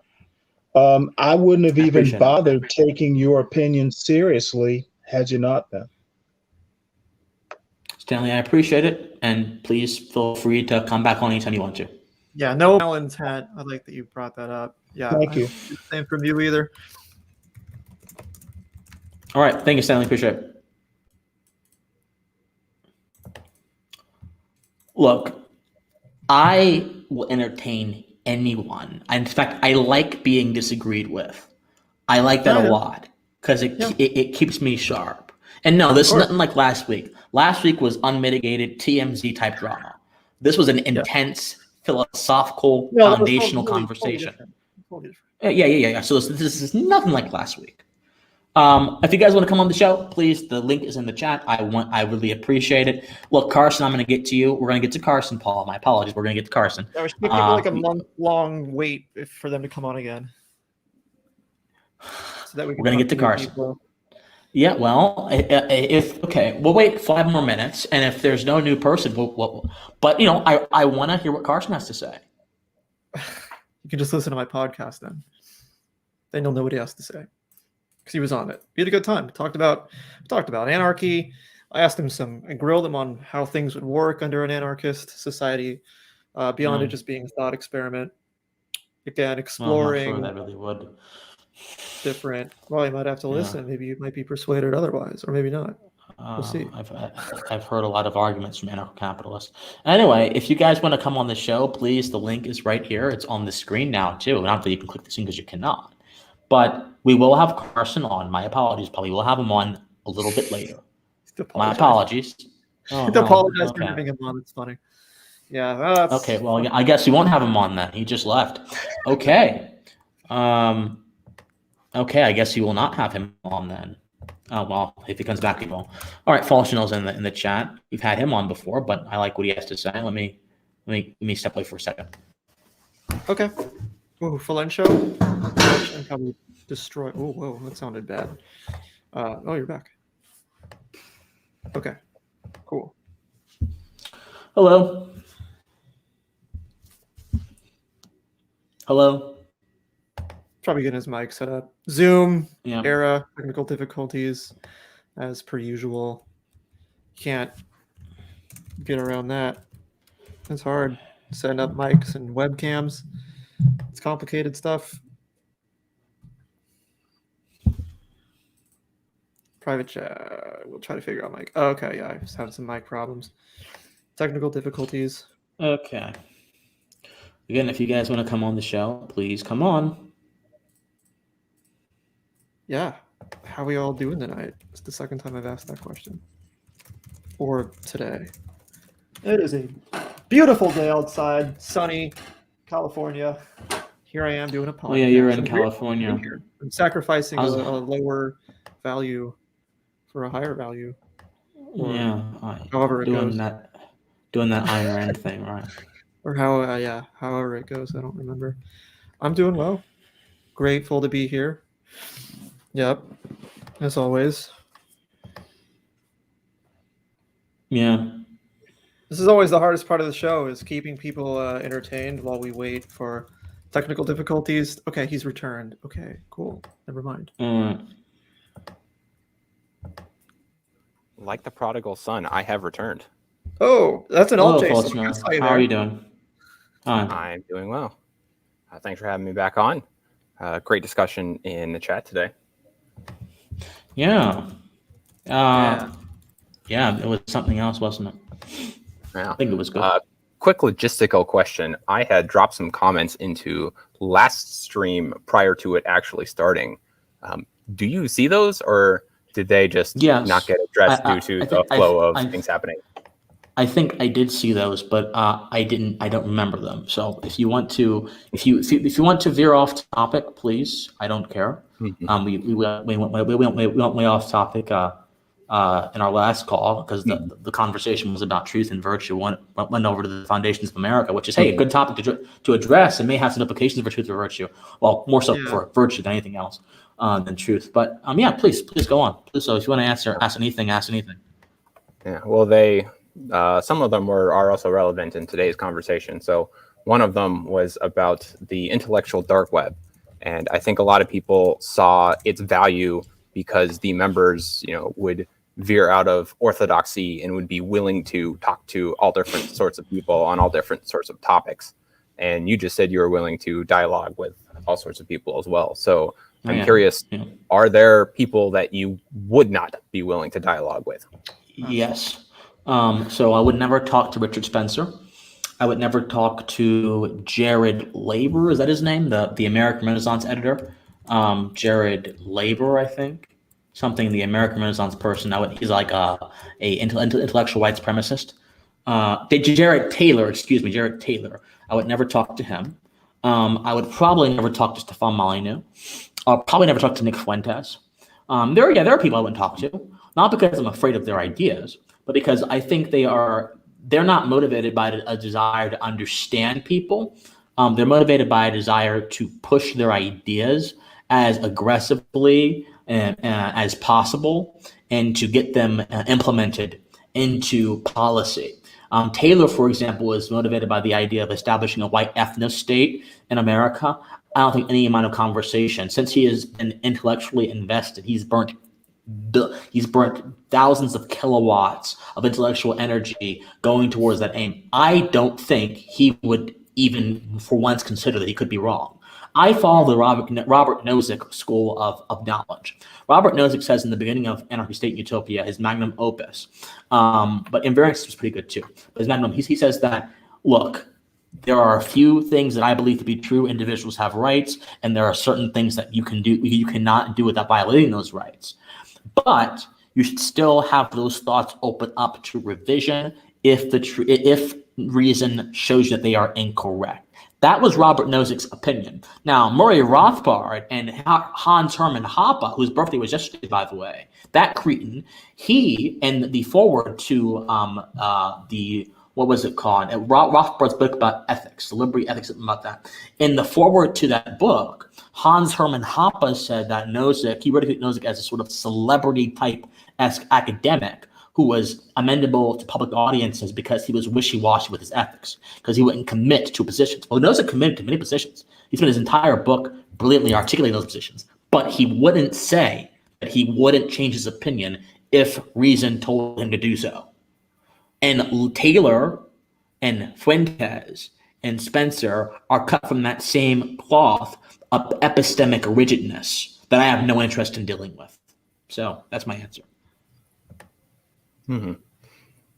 Yeah, I mean, there are people that people tend not to want to dialogue with because it would be giving them a platform of some sort, and arguing I don't care about about where the Overton window is, and like what is allowable and what is not. People argue about that in and of itself, but it's Yeah, I don't care you're, about you're that. clear in your positions, and you know how to argue against people when they bring up stuff like that. So even if you were to have them on, I have no doubt how the conversation would end. Well, you have a lot of confidence. I'm just someone looking for truth, brother. I'm not no special anything. I'm just a man out here trying to make sense of the world. Yeah, ideologues don't make sense of the world. They try to impose their sense of the world onto other people. It's like, I Now, figured everything out. right, I'm going to impose it right. on you. It's Now, Marxism. do I have preconceptions? Of course I do. Right. But I don't let my preconceptions stand in the way of knowledge. There are plenty of things that may seem absurd to me, but I have to be able to produce a reason as to why they're absurd that goes beyond the cavalier excuse, oh, I disagree. Well, guess what? No one cares if you disagree. Everyone has an opinion. I care about oh dear, I saw the chat. I'll just that moment. I care. I'm trying to be all serious and intellectual here and ask something like that. Gee, okay, excuse me. I'm sorry. Okay, you just messed my thought process. Okay, I'll just put it up. I was going on an epistemological soliloquy. Now you get asked, would I debate Cardi B? God. About what? About the efficacy of drugging, raping men when they're never mind. I know he had another question that he wanted to ask. Yeah. So yeah, sorry, Phillips. No, we're not going to get into that rabbit hole. Okay. This is a question that Christian can comment on, but it's much more towards Paul. You made some videos about Peterson and also Jung, and I'm curious, what about the personal archetypes do you see as being useful or beneficial for living life? And do these feel constraining or freeing? Okay, so the biggest misconceptions about archetypes is it's another personality test. What archetype are you? I'm the wizard. I'm the so-and-so. It's like a personality quiz for children. Like what Hogwarts house are you? Those aren't what archetypes are. There is a such thing as archetypal behavior. You're acting like the archetypal wise old man. You're wise beyond your years. The utility of the idea of archetypes, that's a really difficult question to answer. I don't think I'm capable of answering that right now, but I can. Did you want me to explain more so of what Jung's idea of the archetypes are, why he wrote about them, why he gave them a lot of value? Because it's not just like something to try to be like, or something that's akin to a end of a personality spectrum. You're not like this archetype, you're like the other archetype. Do you want me to elucidate more on what they are? Because it's still something I'm figuring out. I have not read the entire corpus of Jung like Peterson has. I have my own reasons for being drawn to it. Where do you want me to go with this? Yeah, I guess I've not read Jung, and most of my exposure to it is through Peterson. Okay. And he will speak about, Jesus and a hero archetype, and developing this archetype by looking around at good people and trying to distill out the qualities that make them good. And then even if you were to take a subset of people that are all of the heroes and then see who is the hero among heroes, the person with these qualities or behaviors or mannerisms that's been turned up to the max, that is how he arrives at what he sees like Jesus as. Yep, and I guess I don't know, like personality test type versus just like set of behaviors versus like labeling an actor in a play. I see it as a striving, as a striving, and also an avoidance of acting out the negative sides of the archetype. When I say the archetype, it sounds so vague. There's the Fool archetype, which is also a precursor to the wise old man archetype, archetypal behavior. And that's the idea, essentially, of one has to be a fool in order to be an expert at life itself, at anything. And Jung's essential claim is that the archetypes, I should say, spawned, and this is where we lose people, spawned in the collective unconscious, i.e. the imagination, and are an inevitable manifestation of the imagination. And that's where, and we should look to the imagination and the collective or personal unconscious for wisdom, information, knowledge. I don't know which word is proper, but he did put a lot of value in traditions. He meditated deeply on where exactly we derive our traditions from, and he believed, and I'm not saying that I agree with this, this is just an explanation of his thoughts, though I am drawn to it, that he believed in traditions and wisdom, their origins in the collective unconscious, which is an embodied mode of behavior. Everybody generally acts in this particular way. In this circumstance, that's an example of the collective unconscious. That's the best I could do to explain that, and I'm sure I'm missing a lot of points. But as a budding scholar of Jung, I do appreciate the question.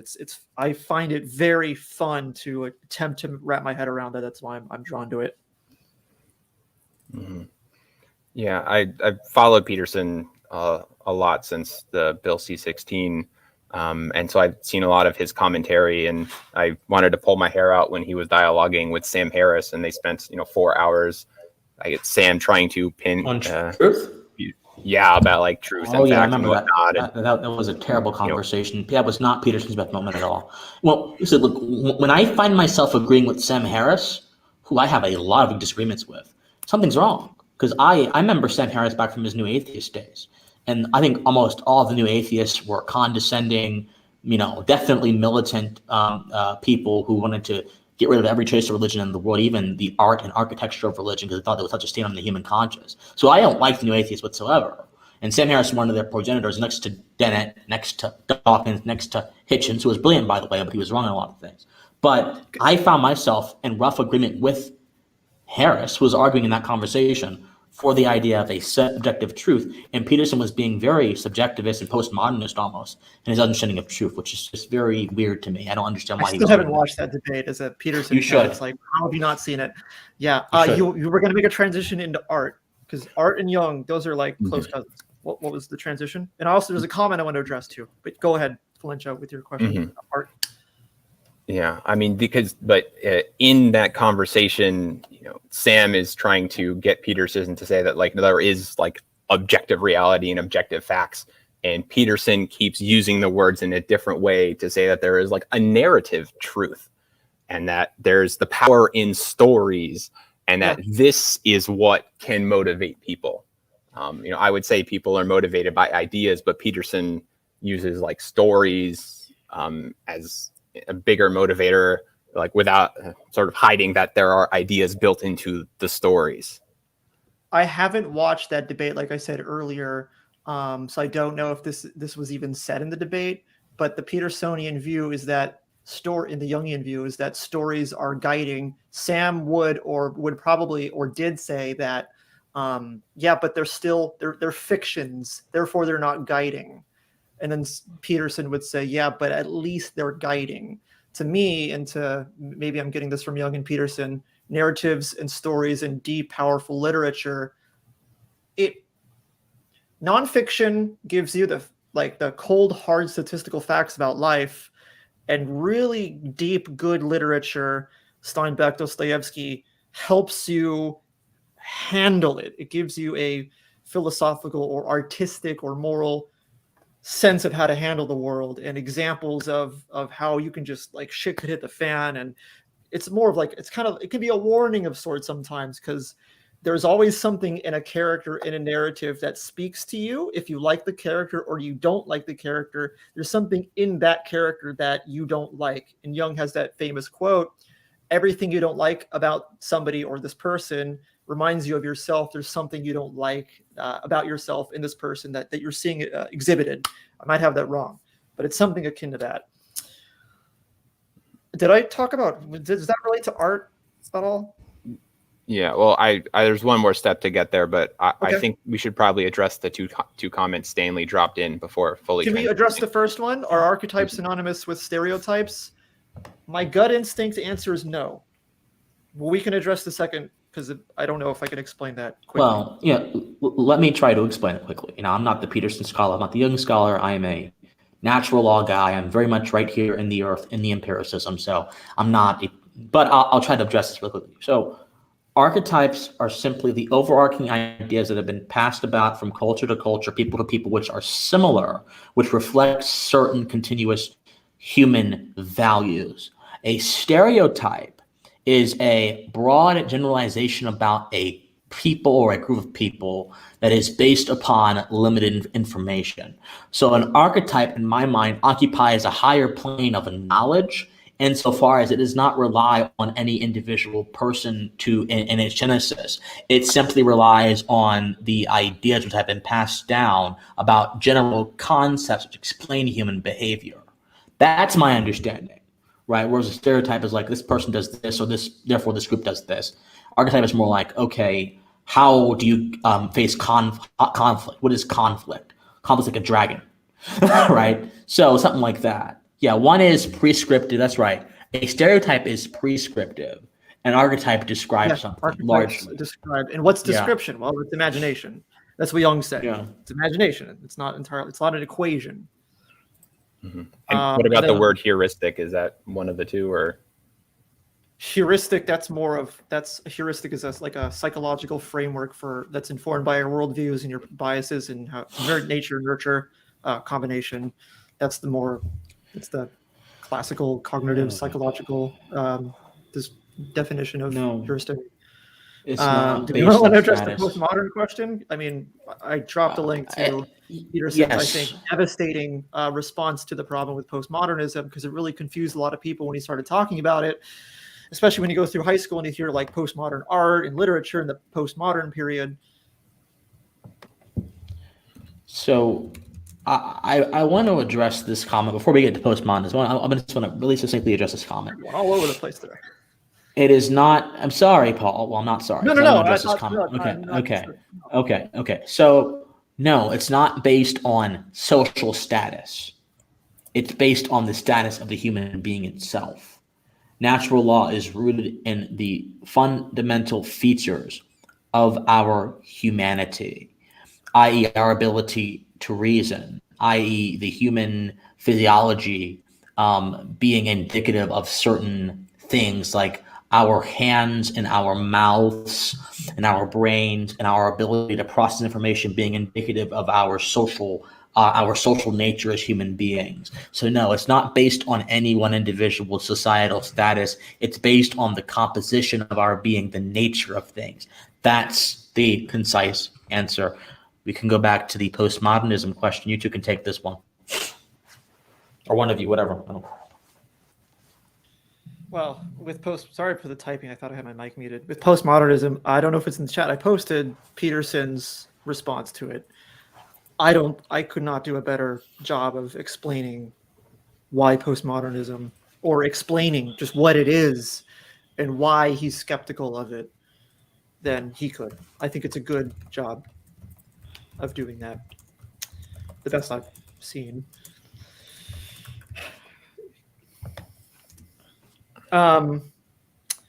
There is we can go somewhere else. There's a comment by Jolie Lady. I'm trying to get them to modernism is inherently a bad thing. Yeah, if they want to join, I can jump off, but I'll quickly get to the art question. And that was about the power of narrative as providing some kind of thing to reach towards or strive to make yourself better. And that Rand sees art as a concretization of values. And so I know there was some resistance against Rucka Ali as being an excellent artiste using humor. But I did want to highlight some other objectivist art. Current CEO of ARI, Tal Savani has a children's book called Sophie. I'd recommend you read it.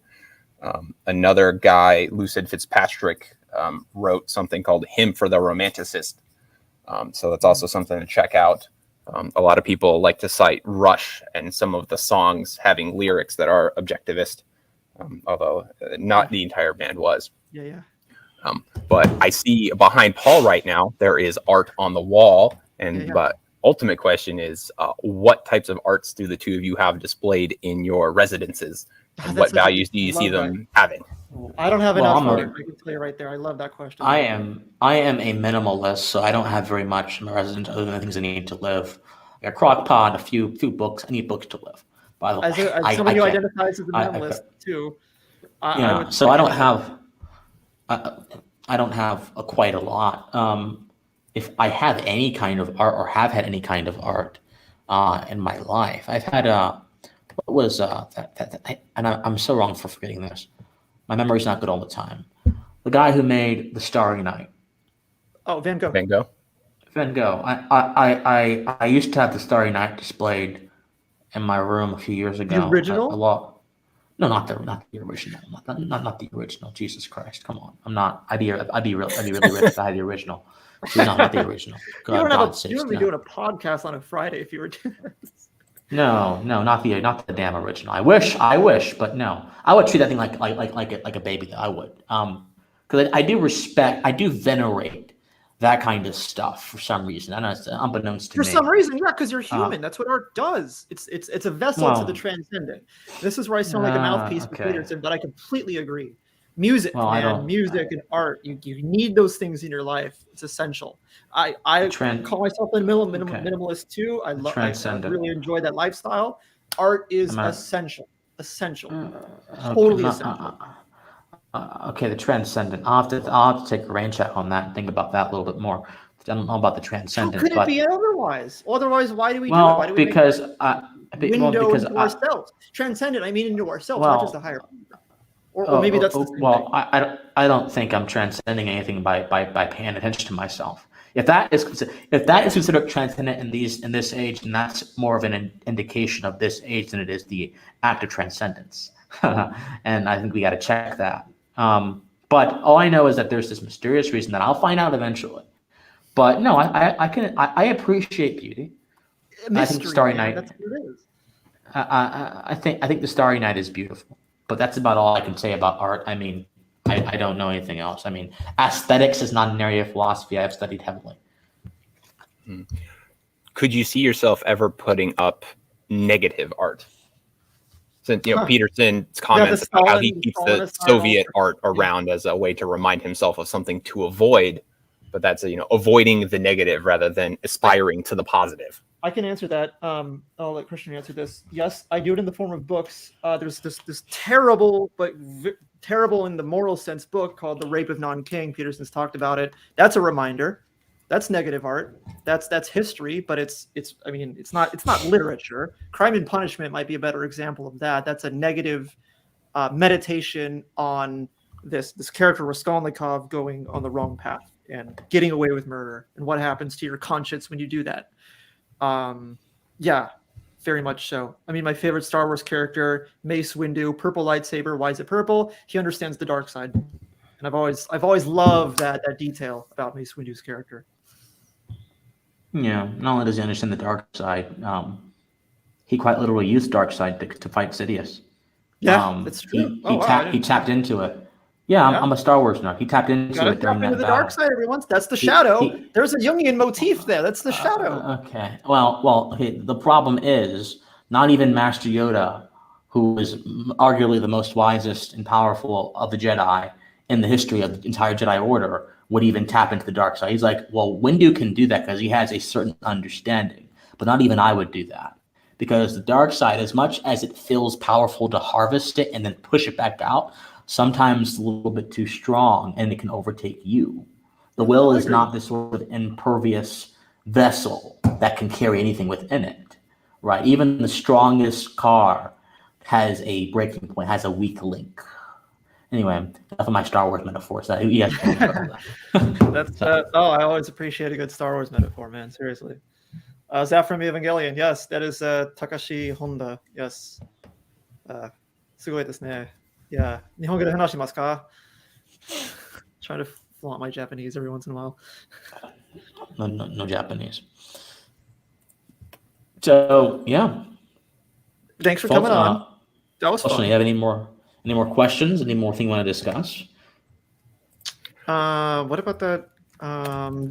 Yeah, what about the it's my first time in the chat. I have a doubt in my belief that modernism is inherently a bad thing, being contrarian for the sake of it. And then I wrote modernism is an ism.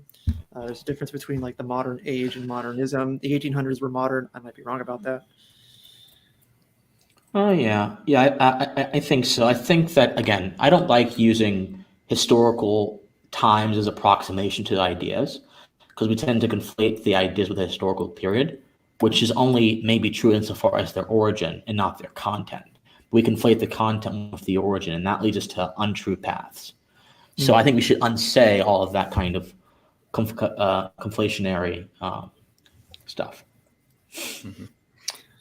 Yeah, I don't quite understand modernism, but using the definition Jolie dropped there, it's being contrarian. So it's not defining yourself by an idea, but opposition to something else.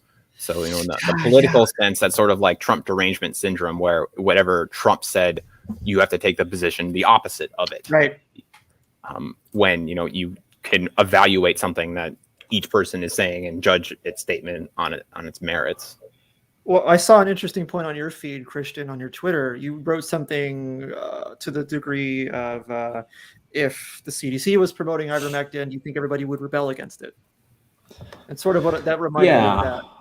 And this is kind of what I got into an argument with the Dangerous Rhetoric guys about this. And I respect them. I like them.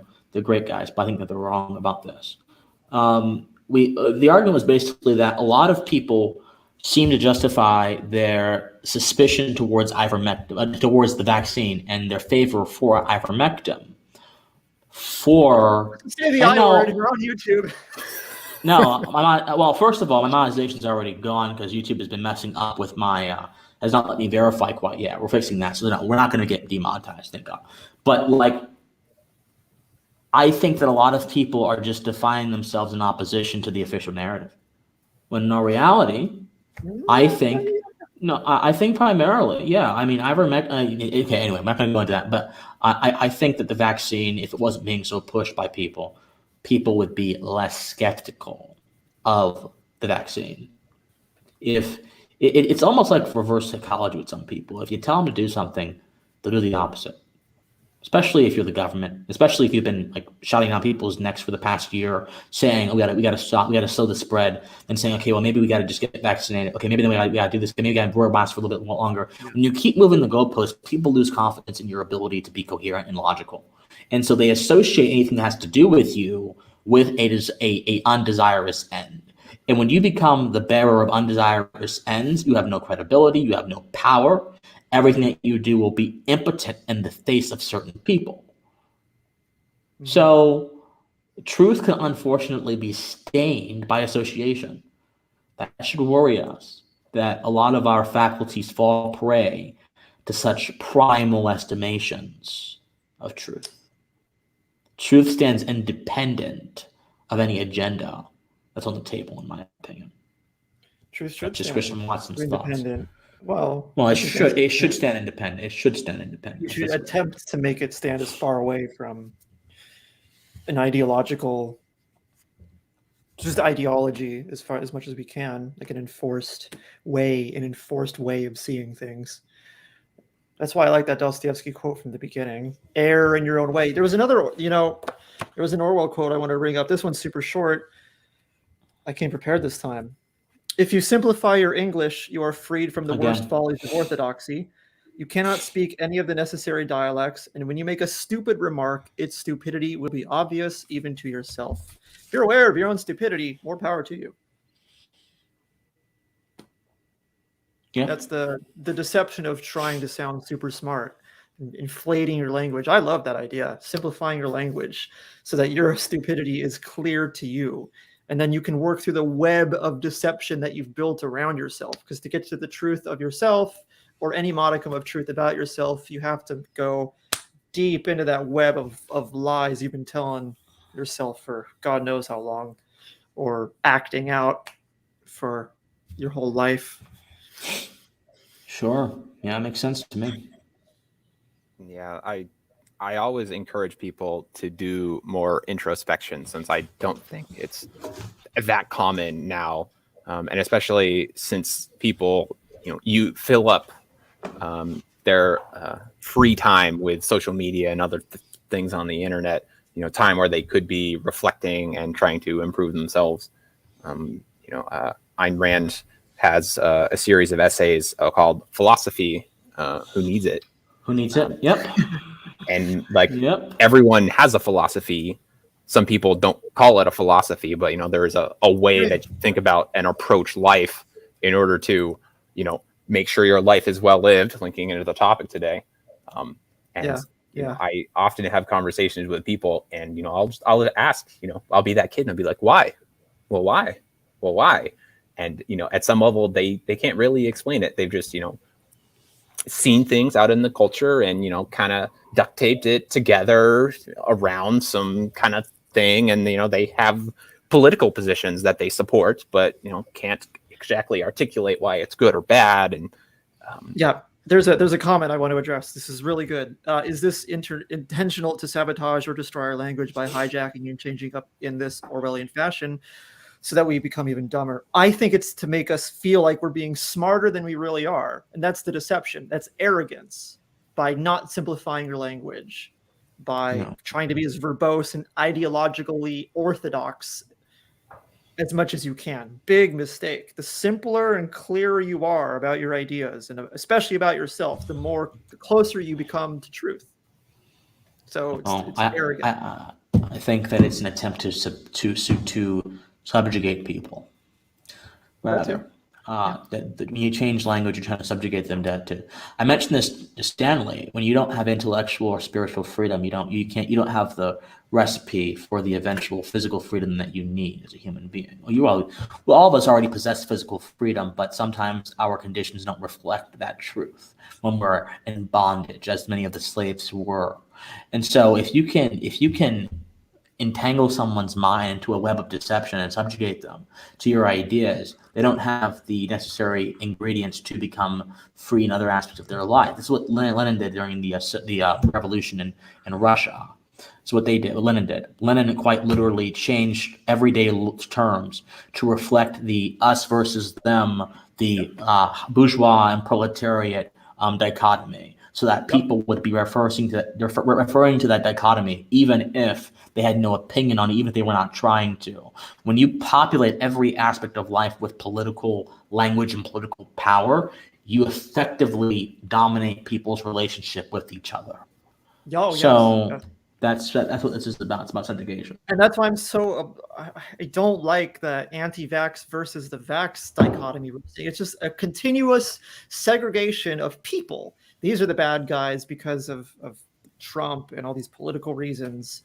Don't go to Florida because they don't want to get vaxxed, blah, blah, blah. I find it so boring and annoying.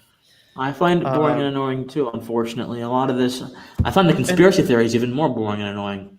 If you want to ask my personal opinion. And Stanley, there's no pretense in using big words. The problem is the big words. It's the artistic ability to know why you're using the words you're using. It's the intent and the motivation. When you read somebody like Orwell, he's not trying to be super smart with 2 capital S's.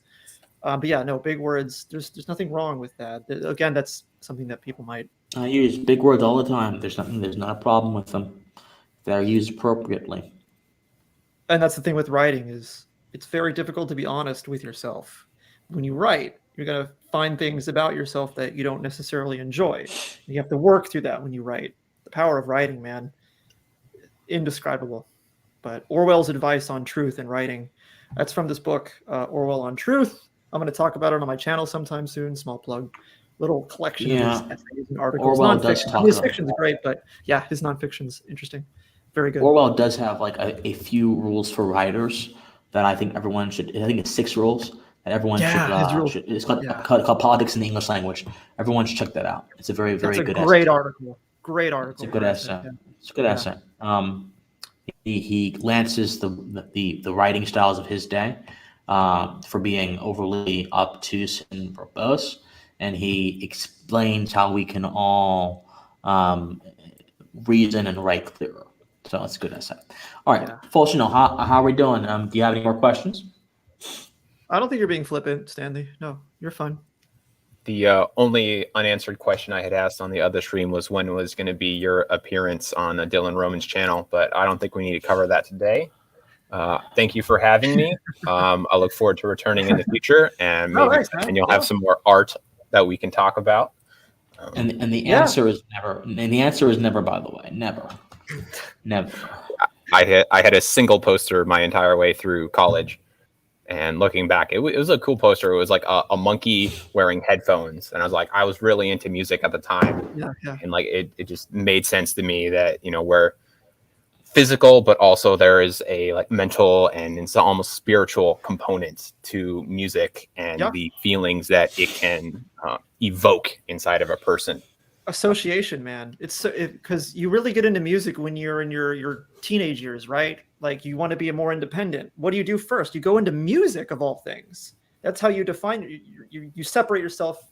You want to separate yourself. It's like the teenager trying to rebel against parental authority. They start listening to music that's counter to what the parents are into, like punk rock music, and it helps them shape their identity very early on. Very interesting kind of psychological studies into why that takes place with music in the teenage years.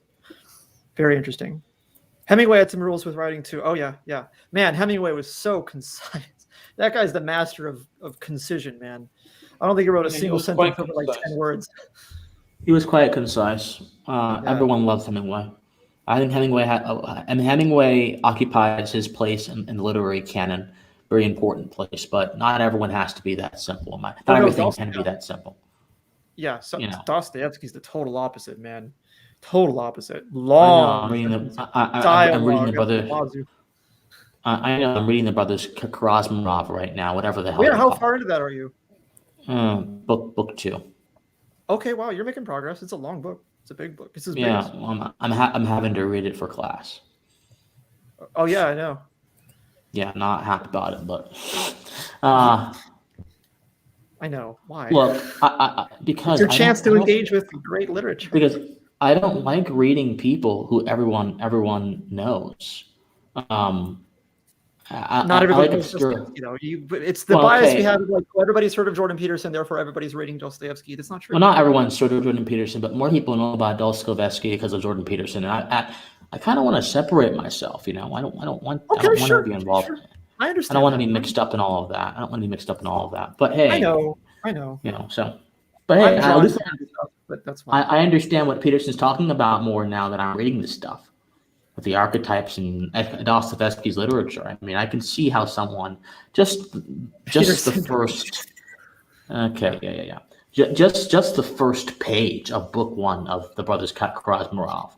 Hell, just the preface where Dostoevsky is talking about how everyone wants to integrate anything into this sort of general senselessness and want to avoid the particulars. That has implications between the relationship between the individual and society, the individual and the grander narrative. That can be talked about on the level of archetypes as well. So I get it. Stanley brings up I get it.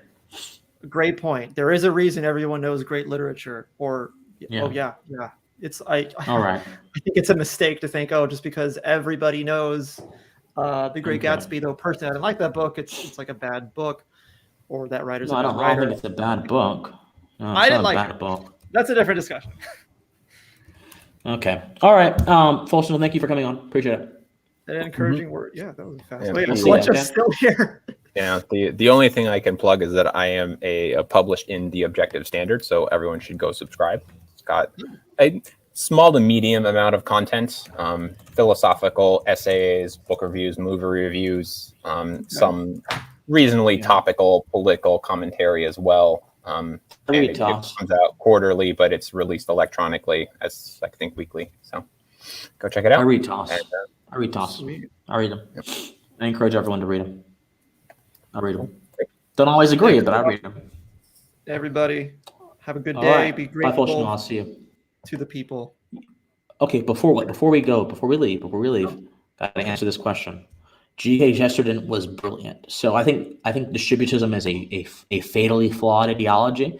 I think that it's an answer to it's an answer to free market capitalism and socialism that is communitarian, which is why I think that it's flawed. It puts too much emphasis on what the community might want as opposed to the true origin of economic power, which is the spontaneous wills and ideas of individuals, which is what Hayek noted. I think he's wrong about that, but I think that his understanding of objective truth, his understanding of certain social ideas, and his commentary on them are absolutely spot on.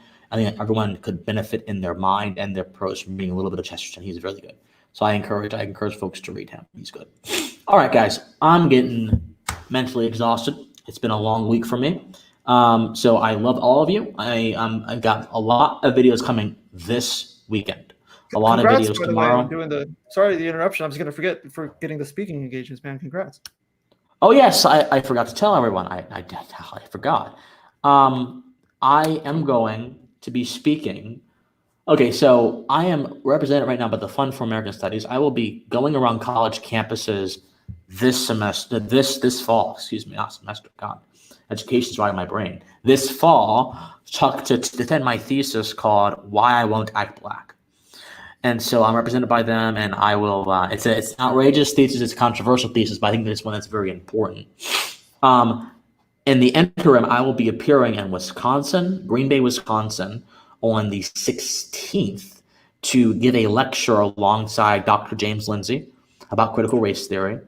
And then on September 30th, I'll be making a speech before the Goldwater Institute about why I will act black as well. So I'm getting out here. I'm doing my thing. All of you have the ability to do it as well. If you believe in yourself, if you believe in your skills, you believe in your gifts, each and every one of you can succeed. So I appreciate all of you for being here. I appreciate all of you for listening to me and Paul, for spending some time on your Friday to listen to some philosophy and some psychology. I appreciate all of you being subscribers to my channel. As I always say, you are helping a 21-year-old achieve his dreams. And he's talking about me. And I just never in my wildest years would I have dreamed that I would actually be making my career a reality so early on.